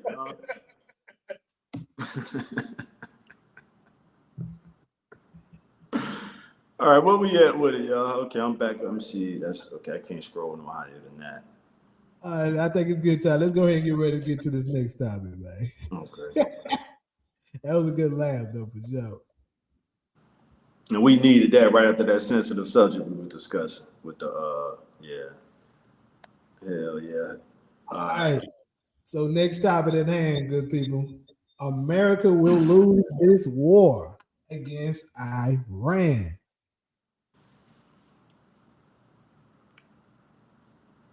So I've been hearing a couple of talks about this and stuff. And Solo, I know we don't have conversations on whether or not, Taj, you asked her before actually. Do you think who you think will win when it comes to this? And it's this guy that I was speaking of. I'm gonna share the video. He basically was breaking it down, and he pretty much essentially was saying he predicted, because he first started making his predictions in I think 2023, and he said Trump will win the presidency, and then he also said that he will start a war with Iran. And then he said Iran, but he said America will lose. So the first two has happened. Keep in mind, he predicted this in 2023. The first two has happened. Presidency, war with Iran. So will the third box be checked, which is stating that Iran will come out to be the victor? So remember when we first brought this up, this was probably a few weeks ago, maybe a month or so, I'm not sure. But what I was saying is that to me, this war feels a lot like the Vietnam War. It was long lasting, and America actually technically lost that war because, for one thing, we were meddling in some shit that ain't got nothing to do with it, which we are doing right now. And also, which was common.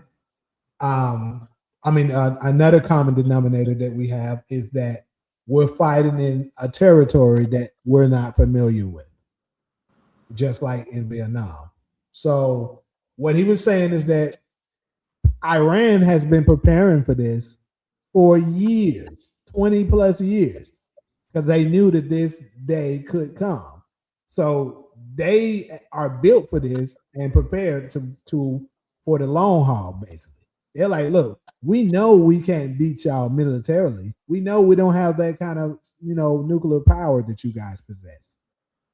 But what we can do is strategically outlast you guys, make you run out, and then, of course, we control a vast majority of the oil resources. So they're using that to their advantage. But I'm going to let the guy here explain it a little bit more, and we can come back and react to this.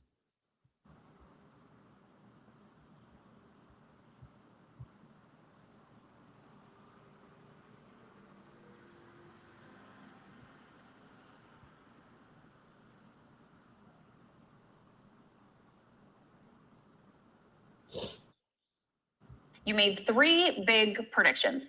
1, that Trump would win. 2, that he would start a war with Iran. And 3, that the U.S. would lose that war. Let's take a listen to that. In this class, this semester, I'm making 3 big predictions, right? First is that Trump will win in November.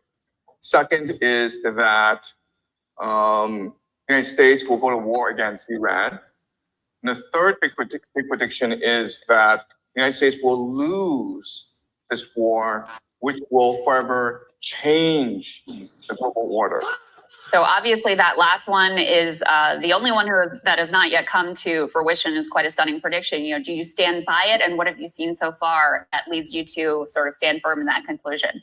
So given my analysis of how the war is progressing, I think that Iran has many more advantages over the United States.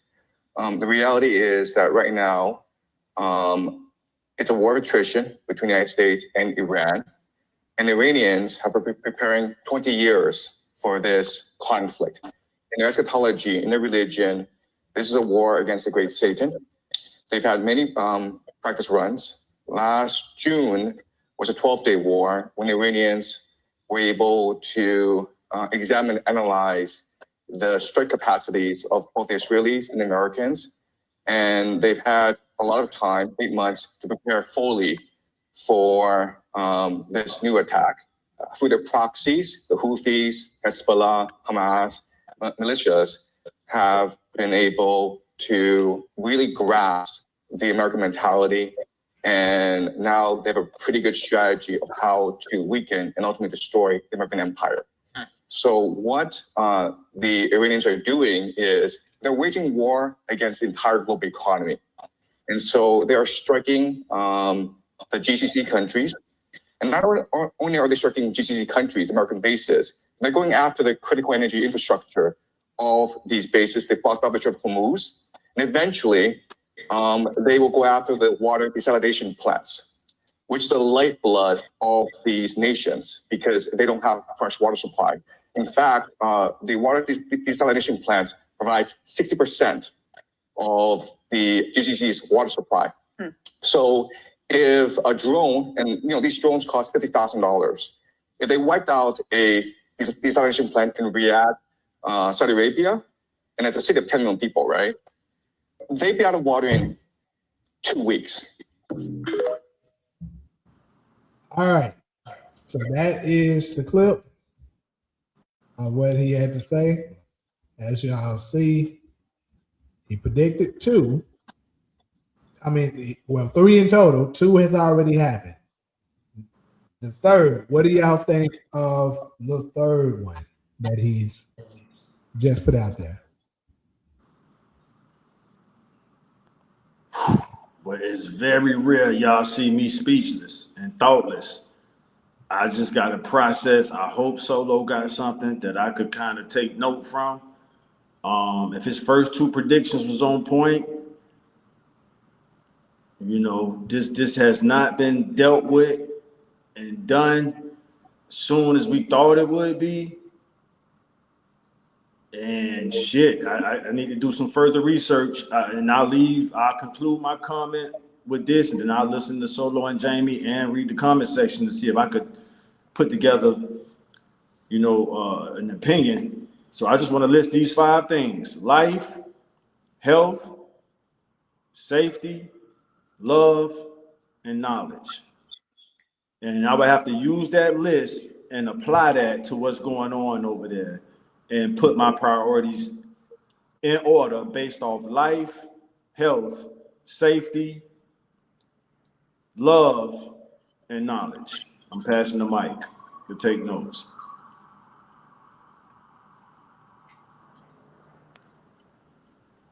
What was his third point?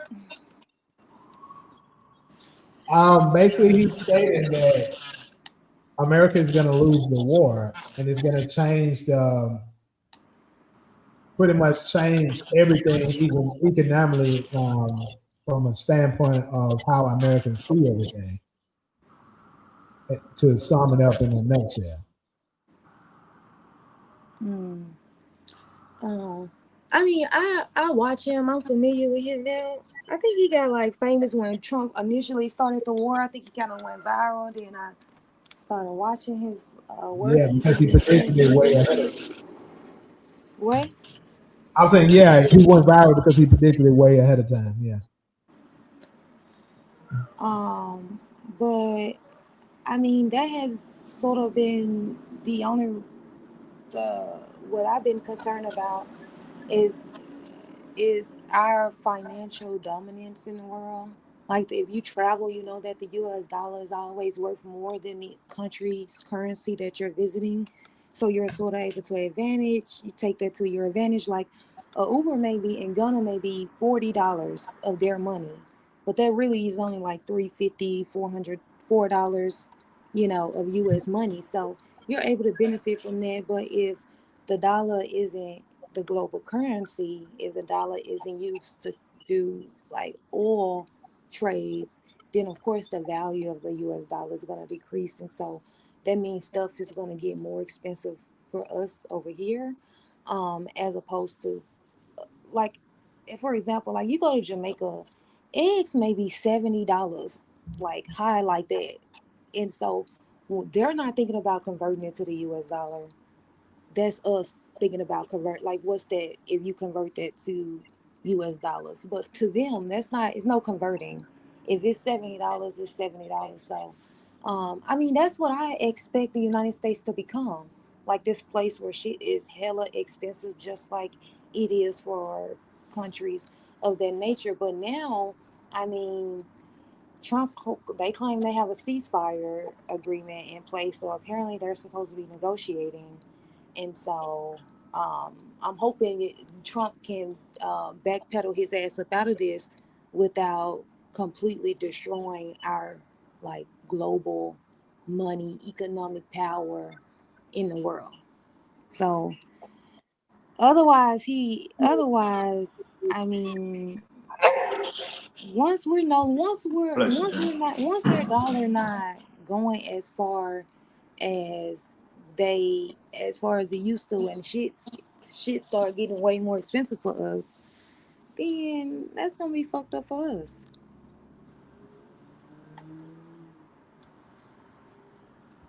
Oh, I would like to know what's your definition of win this action? As far as what? Clarify, OI, from in Greece, from America, but live in Greece. We counting on you, OI. You're 86 years old. We counting on your wisdom now. You should be an expert on this topic here. I think the only win the United States can come out of this, because they losing big time. Losing big time. The only win they're gonna get is if we return, if we come out of the Iran being still the money that everybody is trading with, the global superpower, the sort of the status quo of what it is that where we was at when we went there, because we've already taken a substantial loss. Military presence in the Middle East is completely defeated, let alone the shame of getting your ass towed up by Iran, let alone that shame.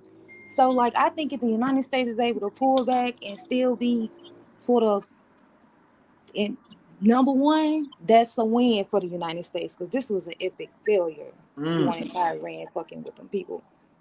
And they have been exposed. So that would be a win for Trump. That's a win for the United States if they come back being the number one superpower and people still buying oil, and Iran say, hey, you guys can buy oil in US dollars. Because if they start trading oil with the Chinese currency, I mean, what's next? Well, see that I'm glad you brought that up. So, excuse me. Remember, I kind of mentioned before that it's certain theories out there that Trump is trying to lose the war deliberately because it would break China. Because China is, I remember I keep saying, China is our biggest threat. So, in order to break China, you take away their oil supply, therefore, a way that they can get, man, that way that they can become the superpower and demand everyone use their currency the most. Because if they're taking the oil, they already took Venezuela, and now they're working on Iran. That's where China got majority of theirs from. So if he can successfully force them to have to buy from the North American trade, then that's a win for the U.S. And see how Iran can win is just simply withstand the heat and don't cave in to the point that America has to exhaust their resources of military power and be like, yeah, this is doing too much. We're gonna just withdraw. Yeah, we lose on that standpoint, but we could still come out a victor if we can successfully make China play ball with having to buy from us. Yes, right, they are. But but if they can take that away from them, then China has to get it from somewhere else. Well, that's the whole purpose of it. They're trying to get control of it.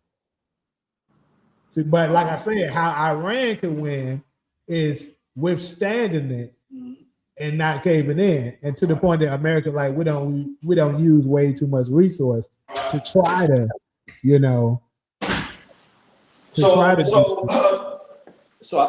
all right, keep going. Oh, I was just going to end it with saying we don't use up way too much. We're going to just go ahead and withdraw. And the only the loser. Well, actually, somebody put it in a slide form that kind of explain more of what they're saying with this. Hold on, let me check what O's saying. All right, cool. While you doing that, Wisdom told me to let y'all go first. I didn't want to just go out there uninformed. But what my intel is telling me is that China is buying the oil from Iran at a discounted price. Let's just say half off.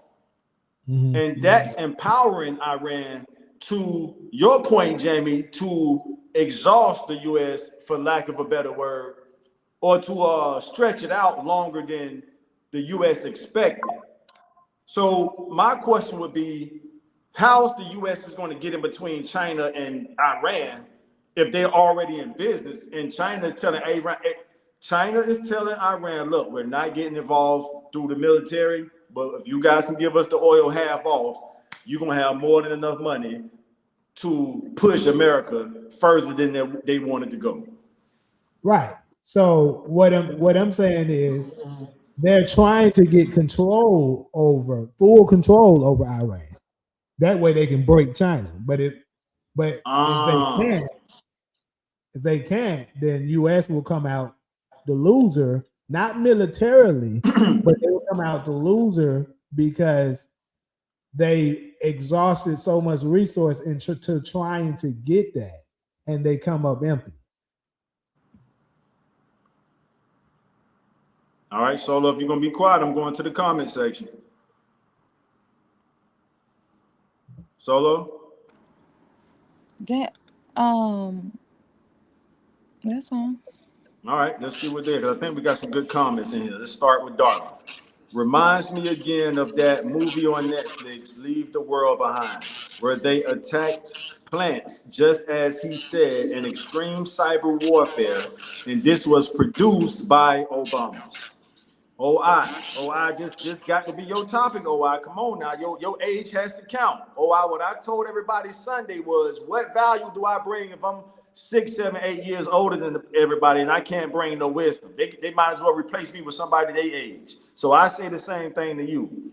I would like to know what's your definition of winning this action. They answered that already.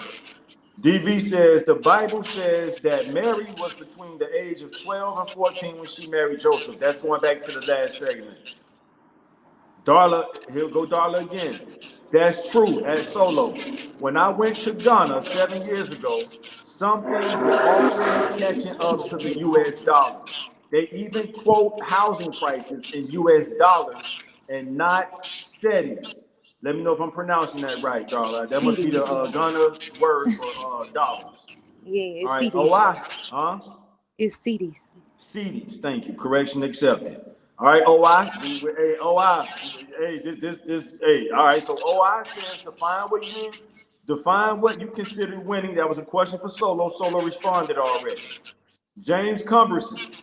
But if we get a stranglehold on all precious metals like gold, silver, uranium, diamonds, titanium, platinum, then we will contain global currency and value our dollar even more.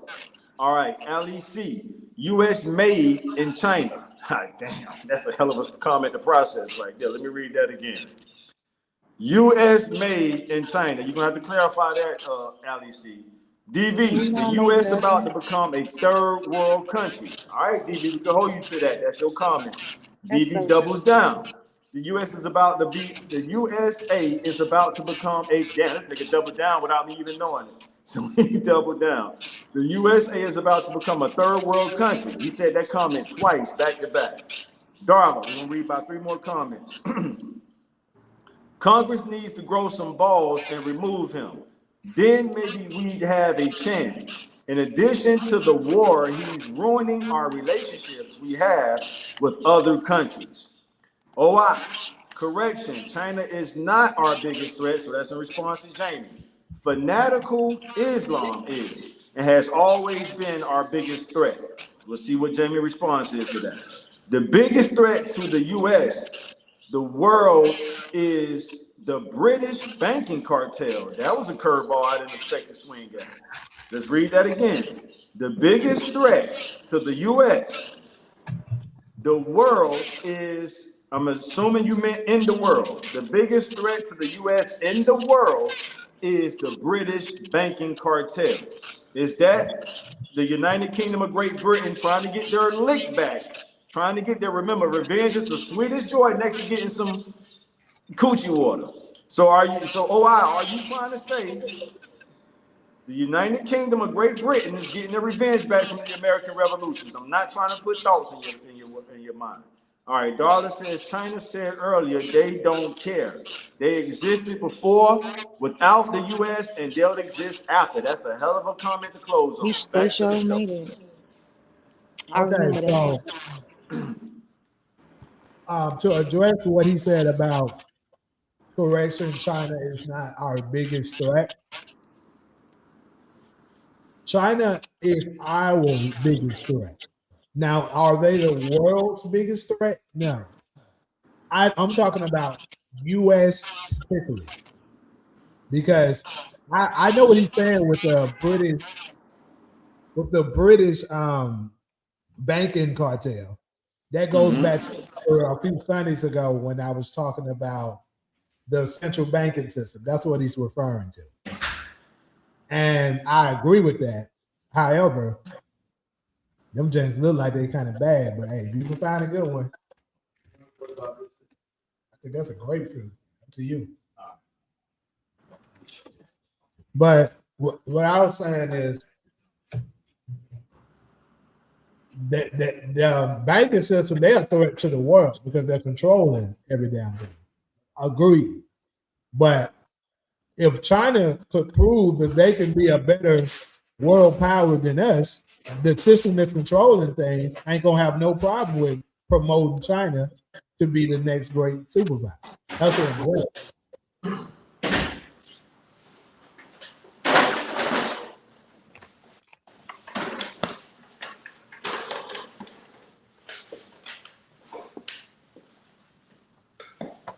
Yeah. Oh, I addressed that before. I don't know if you was in here. But when you said now why we are in Iran, Iran has a central bank that is independent of the world central bank. Iran has refused the CBDCS, and that is why we are there. I agree. I said that. Remember when I was telling y'all all the places that the U.S. are attacking? As of recent, they weren't affiliated with the central banking system that I was referring to. So that's what he's talking about there, and I 100% agree. It's definitely linked to. But like what I'm saying is China could put themselves in the position where they're the superpower. So what I'm just curious of what O would have to say in response to that.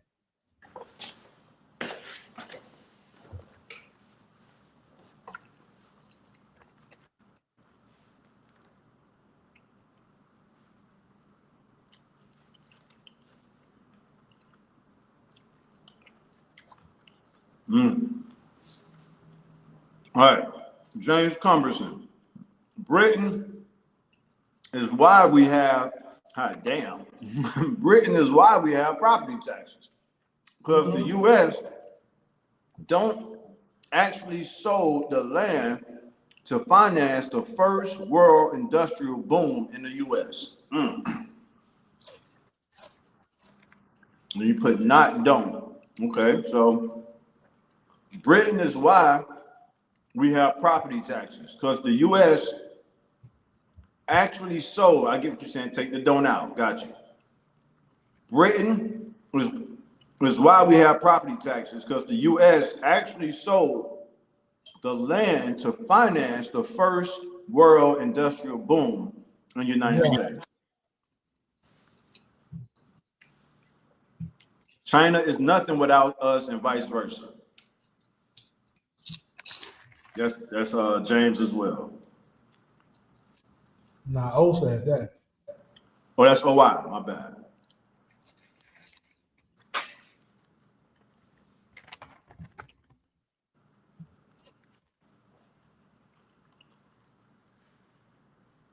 All right. Mystic Cool UAN. China is nothing without us, and vice versa. All right. Now, why we are in Iran? Iran has a central bank that is independent of the world central bank. Iran has refused to CBDC, and that is why we are there. Makes sense to me. A lot of stuff we have comes from China. That should tell you something. That reminds me of the comment Ali C made. That's from V Pitts. Sure, but this is the thing. If you remember, part of what Trump was campaigning on is saying that he's trying to get to a point where the American people are building all of the things that China is building so that we won't need them. They're trying to break China to get them off, because like I said, China, if they can successfully make the value of the dollar, I said dollar, I meant dollar, American dollar, go down like Solo was talking about earlier, and let's say they started going with a different currency, they can successfully push us out the way and they can become the next superpower.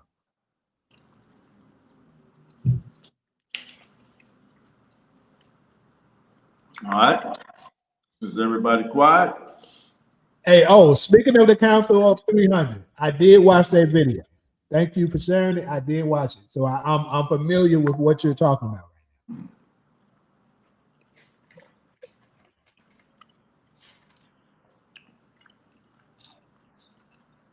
I'm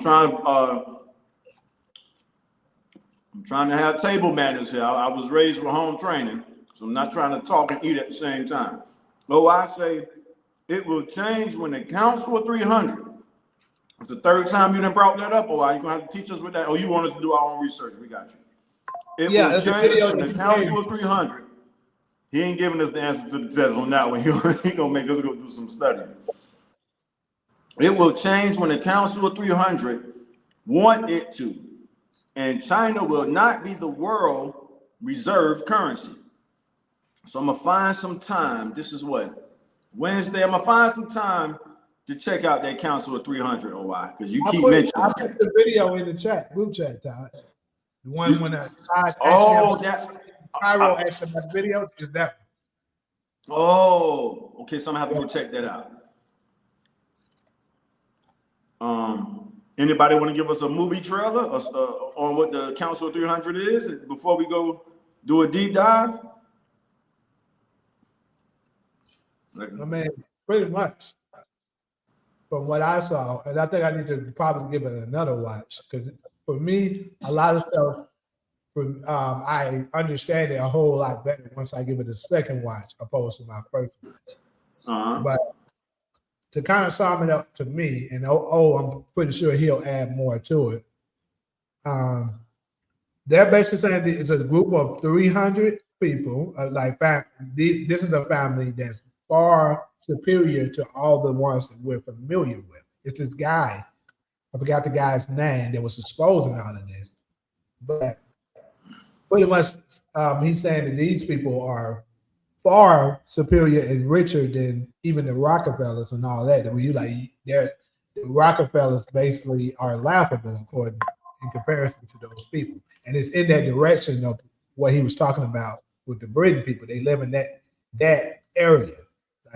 What did he say? Like the Rome area, which aligns with what I be saying. With, like I said, the Vatican and a lot of them in that area be controlling a lot of shit. They just don't want you to know how much control they have. That's why I remember when we had that topic, you actually asked us this, said who's more powerful between the tiny hats and the Vatican, and I said the Vatican. You did say that. Because, like I said, they're just holding back and hiding how much power they actually have. Hey, I can't do this, y'all. Y'all know it's real. Go ahead, Jeremy.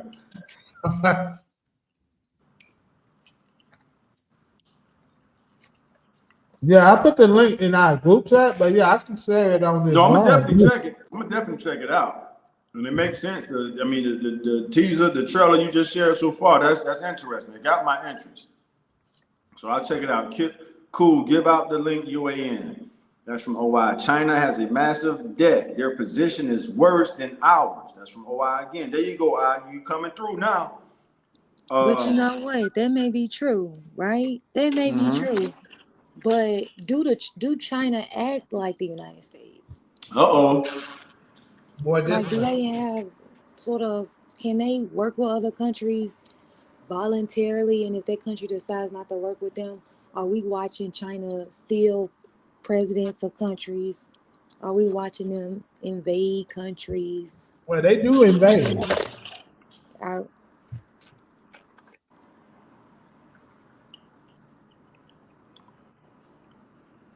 All right, there's the link. So now the Council of 300 link is in the comment section for anybody who want to check it out. Back to Solo and OI. I know the people like when me and Solo go back and forth, but they also like when OI and Solo go back and forth. And I enjoy it myself. I just sit back and learn. But where were we?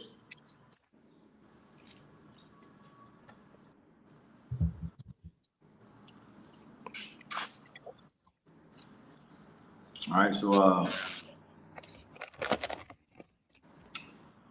China position is worse than ours, according to OI. It will change when, okay, got you. You read that one already. DV said the US dollar is depreciating just like cars off of a car lot. This is why gas prices are going up. All right.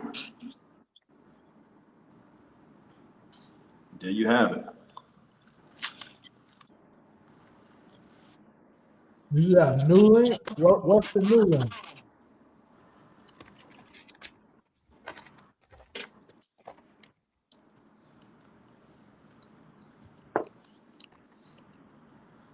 Go grab a.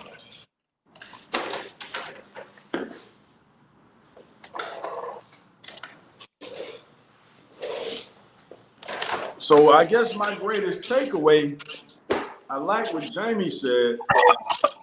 In order for the U.S. to turn the tides, they would have to do what that post-Trump just put out said yesterday, where he's basically saying the world is about to witness something far beyond Hiroshima and Nagasaki. I'm paraphrasing, but that's what it seemed like he was saying to me. And he needs to be locked up. I don't see the link. I don't think it's allowing you to post the link. You gotta get on your moderation time. So if you log in on the Black Chat Chronicles side, I think you can share links there.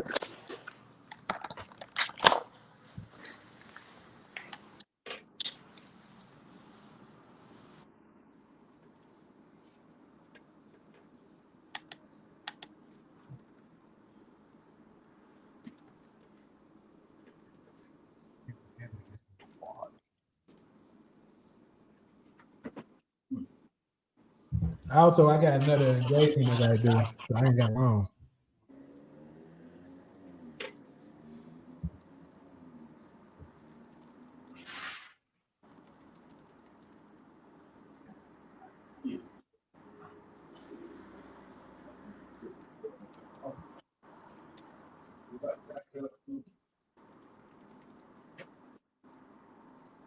Okay, yeah, you share the title. I'll look it up. Then I'll confirm with you. That's the one, and I'll take a look at it.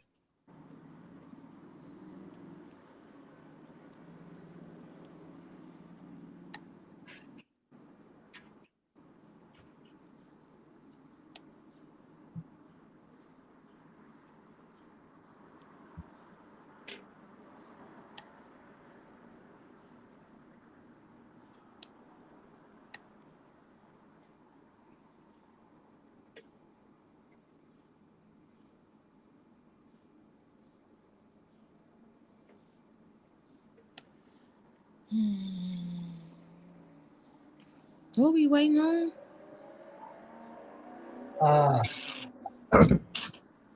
I'm waiting on him to give me that title right now.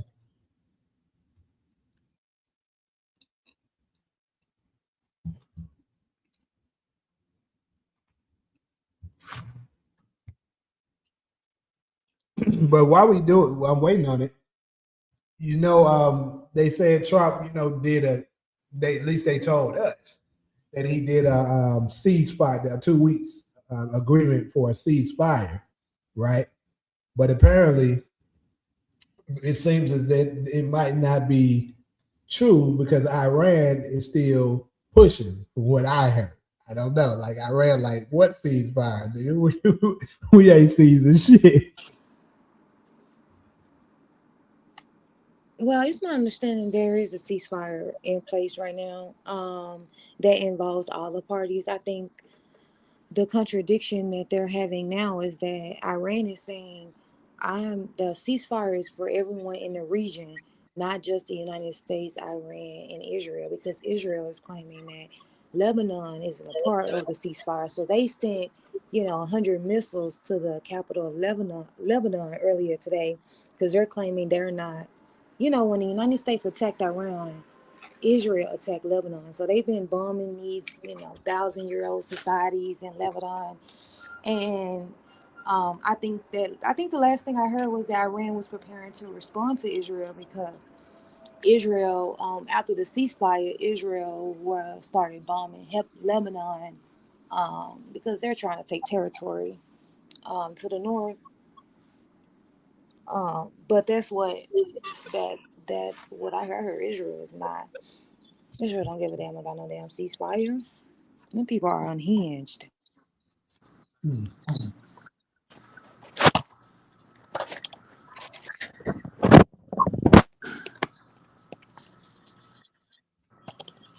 All right, we back. So, with that being said, Israel is probably still going to be going at them and not agreeing to the terms. So, what do you think is going to happen with that? If you have to make a prediction. All right. As all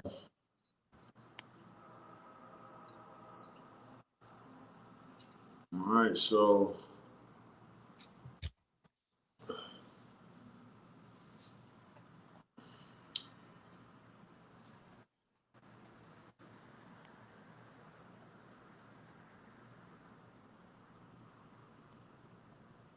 okay, let's see.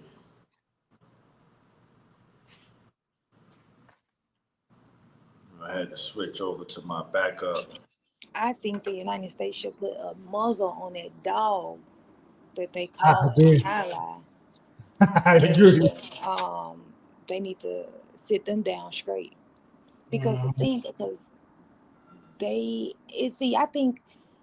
what the tea is coming out now is that they tricked Trump into doing this. Right. They told him that all of this is going to be easy. They don't have any this. They don't have any, means to, defend themselves. Trump thought it was going to be Venezuela. Like, get in, get out, take the president, whatever, kill the president, and we're going to put in somebody we know. But it wasn't like that. And You now, think like, this shit ain't looking good. And so now Trump is scrambling to make it look like he doing good or it's going good. you think the China heads knew that it wasn't going to be that easy from the jump, but they just manipulated him into doing it? Well, that's where the blackmail comes in.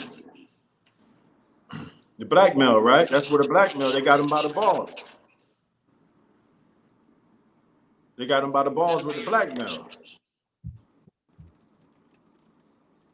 Hey, either you do this or we. That's the title.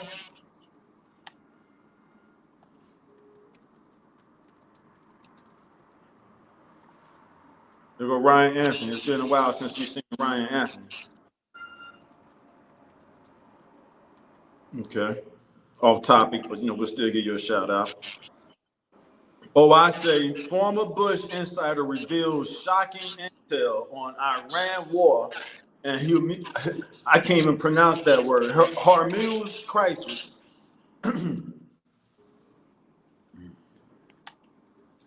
Trump knows about what he is doing. No one tricked him. Oh, I disagree with you, Solo. You said it, Solo, because Iran will stop firing them. Israel will push forward to try and take territory. That's the Greater Israel agenda. And that forces Iran to fire to hold them. But just so Israel can say, look, they're still shooting. Thanks for hitting the like button, Ryan. Y'all hit that like button like that. So you telling me, you telling me that Trump started a war with Iran knowing that they were going to hit all of our bases? One of our biggest sources of incomes is the oil from those Gulf cities. So you're telling me that he was gonna,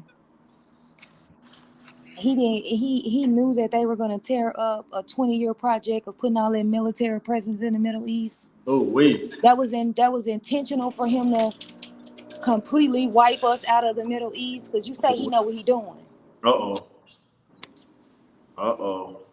It's getting good now. And he responded with a straight answer. Yes, that's interesting. Solo, I love to say that phrase. I'm sipping for Solo, but I'm just honestly agreeing with her right now. I think, just because you got her by 7 decades, that don't mean. I think Solo's spot on. I don't think Trump knew the catastrophic collateral damage. All right, so go back to the interviews with Trump in the 90s. He talks about Iran, but to Solo's point, did he know this collateral damage? I mean, it took my whole lifetime. I'm in my 40s, and it took my whole lifetime for them to establish those bases in the Middle East the way the American empire has done. And it's gone just like that. And it's gone Like just like, five yeah. weeks. And just like that. And just like that, they gone. We just trying to sharpen thought, but it ain't about taking sides. It's about siding with the truth. We want to conjure the spirit of truth. Just conjure the spirit of truth. It ain't about taking sides. All right. Darla, I heard that too. That they tricked him because he's an idiot and easy to manipulate and holding the rest of those unreleased files over his head. So Darla is all right. Somebody else know about that. Well said, Darla. Chomp didn't know, and he'll never admit it. Just double down. Damn. Well, you swinging some sass at his ass right now, Darla. Come on, girl. Since everybody quiet, I'm gonna read that one again. Chomp didn't know, and he'll never admit it. Just double down. Damn. He did. He got exposed. It was bad. That's bad. That's China over there looking like maybe y'all ain't as tough as y'all seem. Y'all got weapons from the Cold War that's not up to date with what's going on now. Y'all, the war right now is played by drones. That is the war game right now. The United States still using THAAD missiles and Patriot missiles. We gonna knock that out. And it's expensive. We gonna knock that out with a drone. A $30,000 drone. You pay billions of dollars for this machinery. Look at it now. Now imagine that, Taj. Now we gotta go put all our weapons back, our interceptors back from even in the Pacific, the Pacific. Now we gotta go back to the Middle East. We gotta do all that back. Now we got how many Navy boats we gotta now repair? How many aircrafts have we lost? How many soldiers have we lost? Because this show ain't at 13 right now. Come on.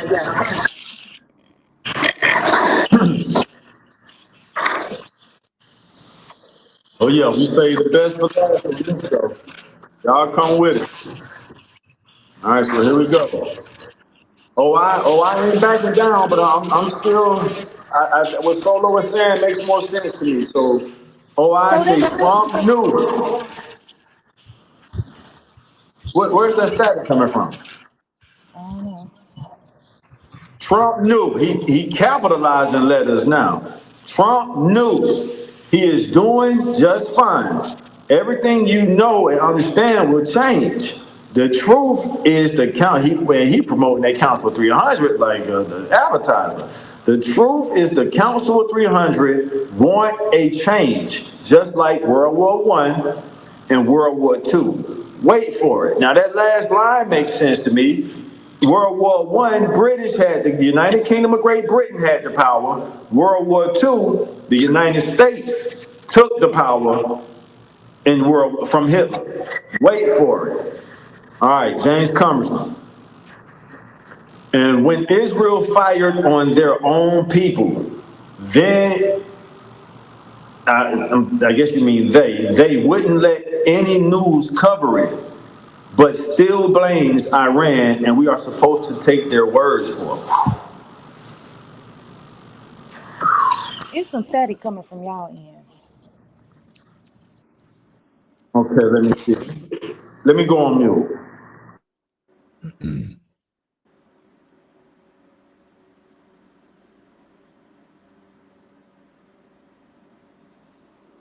What he say? If you think Iran and Israel are acting on their own, think again. Answer me why Russia and China not entered.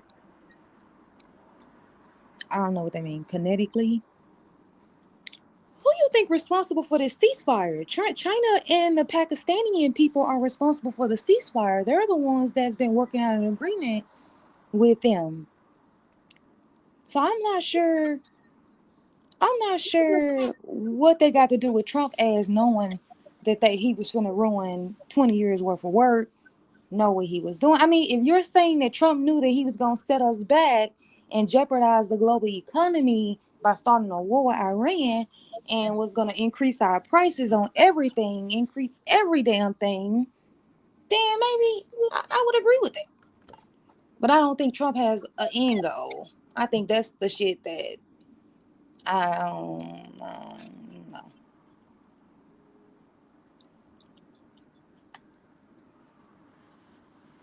I don't know why China and Russia haven't entered the war. I don't know what they got to do with Trump as knowing anything.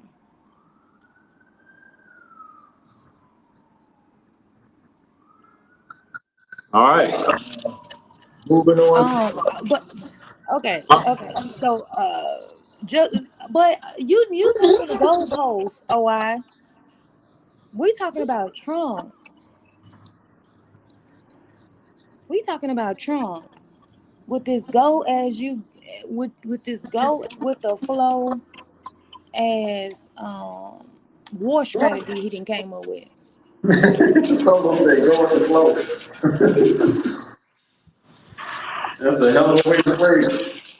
He have. If he knew that it was no preparation up for this war, because Israel tricked his ass. I don't need to prepare ground troops because this is gonna be easy. If we wanted to send ground troops, they would have been already there. We wouldn't have been sending them 3 weeks after the war started. They would have been already there. Don't you think? Does that sound right? It does. That's how I've always known it to go. Yeah. Now you spot on with that. And if you have families in the military, they give you a heads up that they may be deployed. And now he wants to siphon 1.5 trillion more dollars by cutting crucial programs we need. Darla's shaking her head. Just so you know, the Iranian Kurds are being armed right now, and if Iran does not back down, the lights will go out and the invasion will begin. You know what? The shit is so crazy because I feel like people who think like Trump that is like agreeing with this war, I think that they think that Iran is just gonna give up. Like you think that these people are just about to let you invade their country and they not fight back, or you think that they should just let the United States just invade their country, bomb their country, and they're supposed to say, "Yes, United States, come in and do what it is." These people have been fighting. If it was that easy, then why they still fighting back? Why negotiate with them if y'all so sure of winning? If y'all have the ability to get y'all primary goal, then why negotiate with them?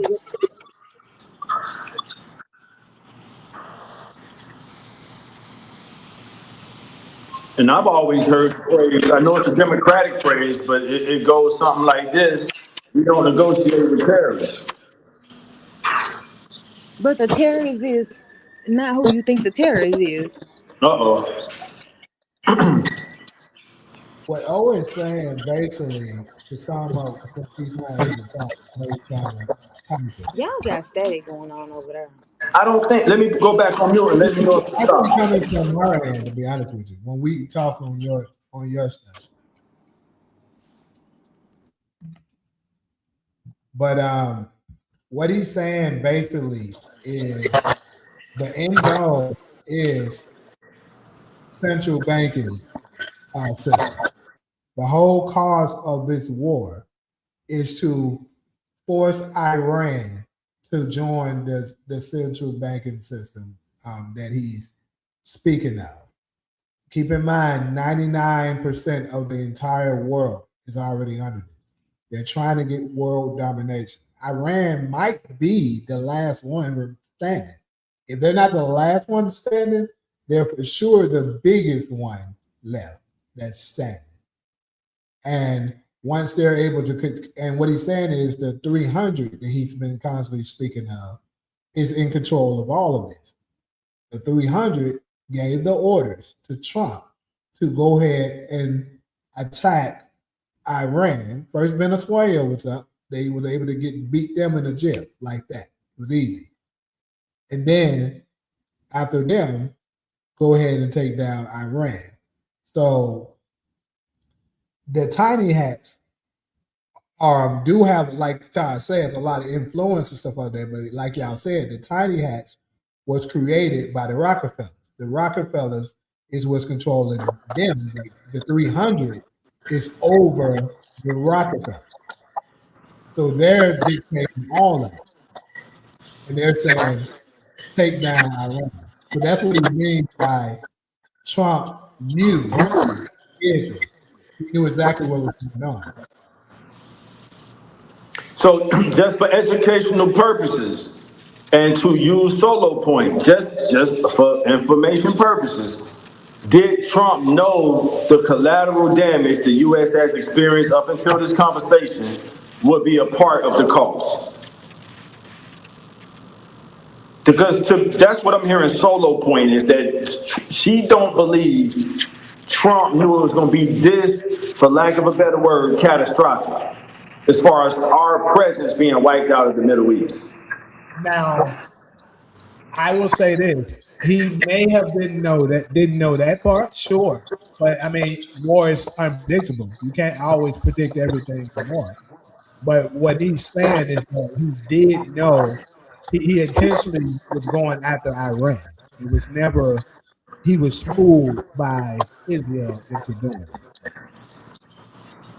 it. So it read like James Cumberson is agreeing with OI that yes, he did know. I don't want to speak for you, James, but OI has already said yes, that Trump knew the collateral damage would come as the cost of war. And James, are you agreeing with that for educational purposes? For world power, educational purposes. And there's always the cost in war. OI has doubled down, capitalizing yes, with the exclamation mark at the end. Trump does not want war. Right. Trump is not in control. That I can easily believe that when it comes to. Yes, I agree. I agree with that. That's what it is. That's the reason why when he first was campaigning and talking about no wars, he probably actually meant it. The problem is when they actually put him in off. Once he actually got in office, he figured out he didn't have as nearly as much control as he originally thought he would have. So now he had to play ball. This comment stuck with me, so I'm going to read it again. The only thing Trump is a seat at the table for Americans. Pause. Let's just take a breath or two to process that. That makes a lot of sense. All right, I'm glad you said that. We agree. I love it when we agree, Jamie. We don't always have. That's you saying it's more powerful when we do, huh? You saying The that. static is, I mean, I don't know if y'all hear it, but it's very bad. Yeah. Damn, it comes from the phones. So when let me mute to see if I did switch phones. It's not there when you mute, for sure. Huh? It's not there when you mute. You said it's not there when I mute it. Right. All right, so I'm gonna have to come out there where you at then. But yeah, I think that's a good statement though. A seat at the table, like basically, so that you can kind of be kept in the loop of what's going on. It's like you know how on gangster movies and stuff, the families, take a vote on what's going on, but you got one person that's like the head of everybody. So he's the one that's in control, but you do have some kind of influence, but you still have orders to follow. And Trump, so is it static back down? Because I just took it off mute. Yeah. It is back. Yeah. All right, so I got to come out there to the control room. I'll be out.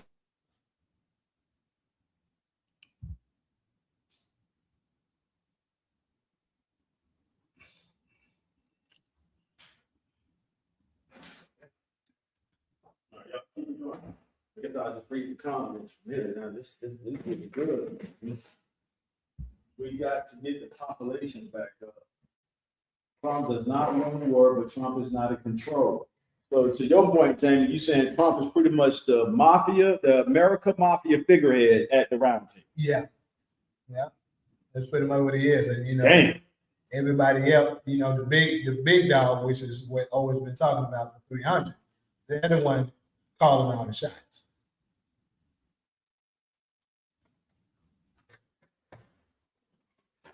So like, if we was doing it like that style of what we're saying, like remember we mentioned China. China got a seat at the table too. But keep in mind, all of them answer, like even Israel, they got a seat. Rockefeller, they got a higher seat than what we got, but they got a seat. It's all powerful. Them, they're running all the shit. This is what we're doing. Like I said, they in control of 99% of the currency right now. 99% of the world, yeah, it's under.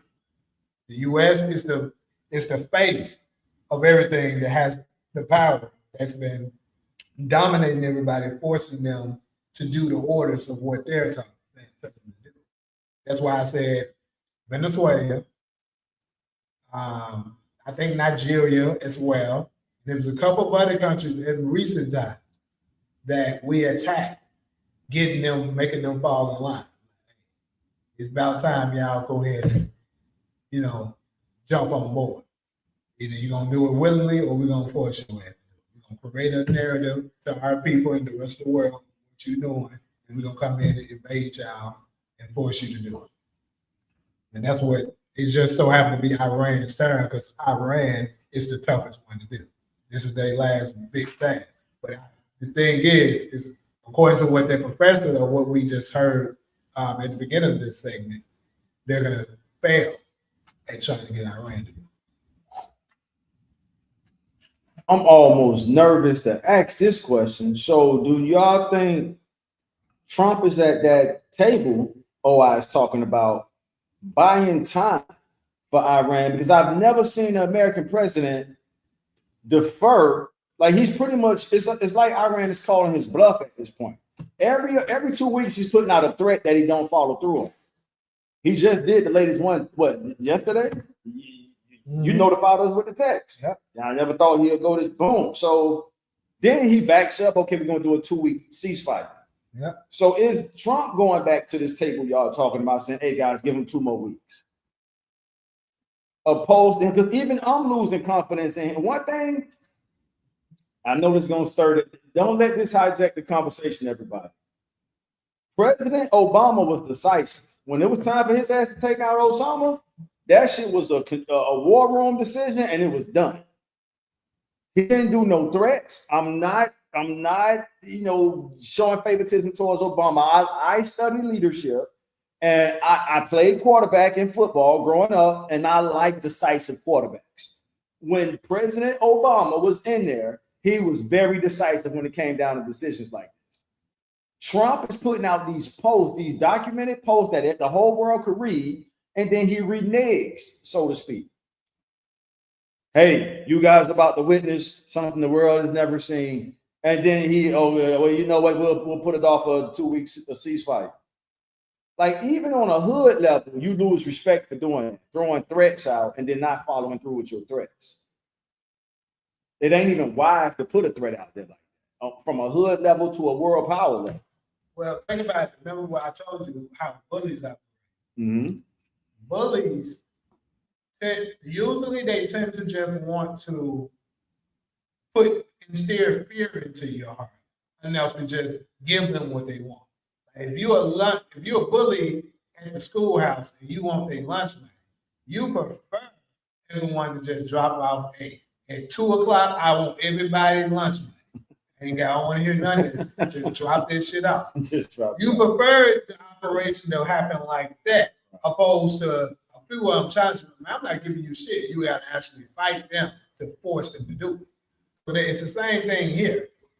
Trump is huffing and puffing, hoping they just go ahead. Because look at how many wars we done been in, and how many folks we done successfully was able to get to do it. you would think Iran was like, man, all right. And Iran like, nah, fuck y'all. We ain't doing this shit. Y'all want you want it like Pusha said, you want to get it in blood. I thought you was a thug. That's what it. Yeah. So that's what Iran is saying to Trump now. Nigga, you throwing all these threats, nigga. I thought you was a thug. Yeah, they calling it bluff, like, bro. We know you ain't willing to go nuclear because you go nuclear, you're gonna destroy the shit that you're trying to take. So they know they in a position where they can hold their ground. Damn, we cracking the code on this show, y'all. Solo, where you at? I'm here. Dang. That nigga pulled the Pooh Shiesty version. That was one of his biggest songs. Nigga, I thought you was a thug. You sending all these threats and come take it in blood. Listen, I studied the YNYG culture. Them niggas don't play with threats. Threaten one of them niggas and watch what happens. Do the shit Trump is doing to one of them and watch what happens. You can't do it in the comment section. You can't do it nowhere. They're gonna come see about it. So for him to be doing that on a world power level, I'm like, bro, you losing respect doing that. You just better off doing it. Everybody respect that person. That's the whole phrase. Actions speak louder than words. He's trying to scare people with words and posts and social media posts. Of course, he's gonna set them probation. Iran is nothing. The powers that be are giving them a chance. So that was my question. Do you think Trump is the American intercessor asking these people you keep teaching us about to give them more time? Because he don't want to be the face. He doesn't want to be the modern day President Truman. President Truman, history has recorded President Truman is dropping 2 atomic bombs, Hiroshima, Nagasaki. My wisdom instincts tell me Trump doesn't want to be written in the history books like that. So my best educated guess, and I'm open for correction, is that Trump is going to this table he's telling us about saying, give him more time. And what does he say every month? We're going back to the negotiation table. And then what does Iran come out and say? Nigga, we don't know what the hell he's talking about. We study firing missiles over there in the Middle East country. Nobody can talk about. Hey, they losing their power too. Because I think folks starting to talk bad about them, and they ain't did nothing about it either. Everybody making views go back up on that pretty side song. I thought you gonna get it blood. Appreciate the sub, Ryan. I mean, that's the most logical sense I can. If I go with the angle y'all putting out there, that it's the council of all the national heads, almost like a mob meeting, and Trump represents not just the American face, the U.S. world order under this council you guys are talking about, almost like how the U.S. set up the UN. So now it makes even more sense because after World War II, the U.S. created the UN. And that, so what y'all basically saying, that council is above the U.S. And the U.S. is saying, give them 2 more weeks before we show the world something they never seen.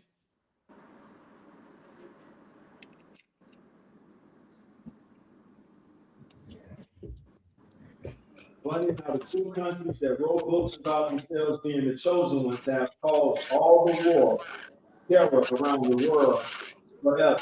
Neither of them are worth saving. I have an idea. Who are you talking about? The United States and Israel? Right. I want clarity on the United States part. I know he's referring to the state of Israel, but what is the other country he's referring to? I hope you're not talking about Iran. That was my first guess too. Can't be. You can't be talking about Iran. Oh, is he talking about Europe?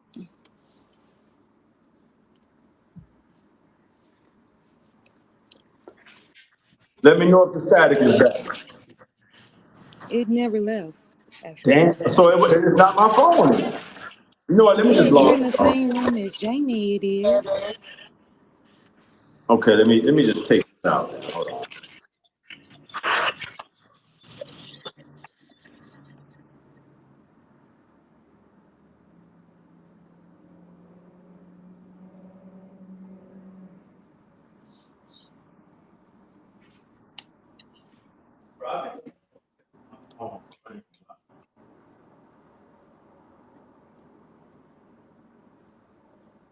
Can you hear it now, Solo? No. Wow. Solo, I ain't gonna lie to you. I think the motherfucker's tapping my phone. Cause that shit sounded like extra motherfucker. That's why I said this call out being listening anyway. We all discuss some other shit.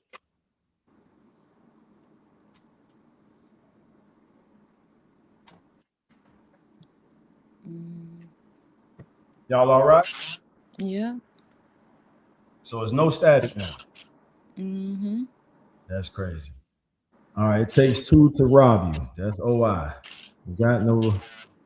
Brian said you got no bill. Iran is the other one. That's so OI is giving answers. So he's saying Iran and Israel. So now let's go back to the statement you made earlier. So it's not the U.S.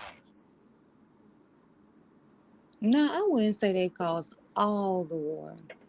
Because World War II, Iran, Israel caused that. Israel wasn't even formed at that point. Right. Funny how the two countries that wrote books about themselves being the chosen ones have caused all the war.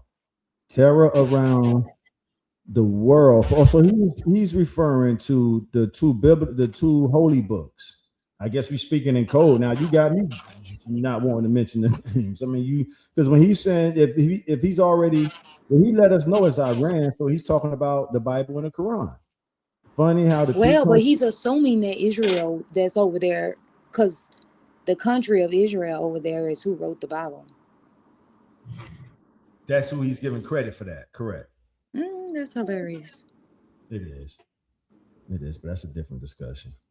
The 300 is the old money as time before the Roman Empire. These are the bloodlines. I going out in the praise of glory. I like he 86, 87 years old. And I feel you. I'm in my 40s and I'm trying to lead the next generation with everything I know. What's the use of me taking it with me? Darla say we all agree everything said is alleged, right? Maybe then the static would die down. I think them jokers, that shit sounded like it was a whole other person on my damn phone. Let me get out of the I'm about to get.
Yay.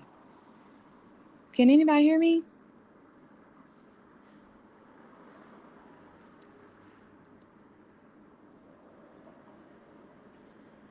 What's going on? Can y'all hear me? Yeah. I came back and thing was on mute. That's what happened. Yeah. Oh, Yeah. okay. But yeah, we were saying I might start it back up, but I gotta get it head out. Oh, okay. All right. So maybe possibly later on today, maybe I'll start it back up if the folks are available. But yeah, I gotta go run and make a real quick. All right. All right. Appreciate everybody stop through. We'll catch y'all on the next one.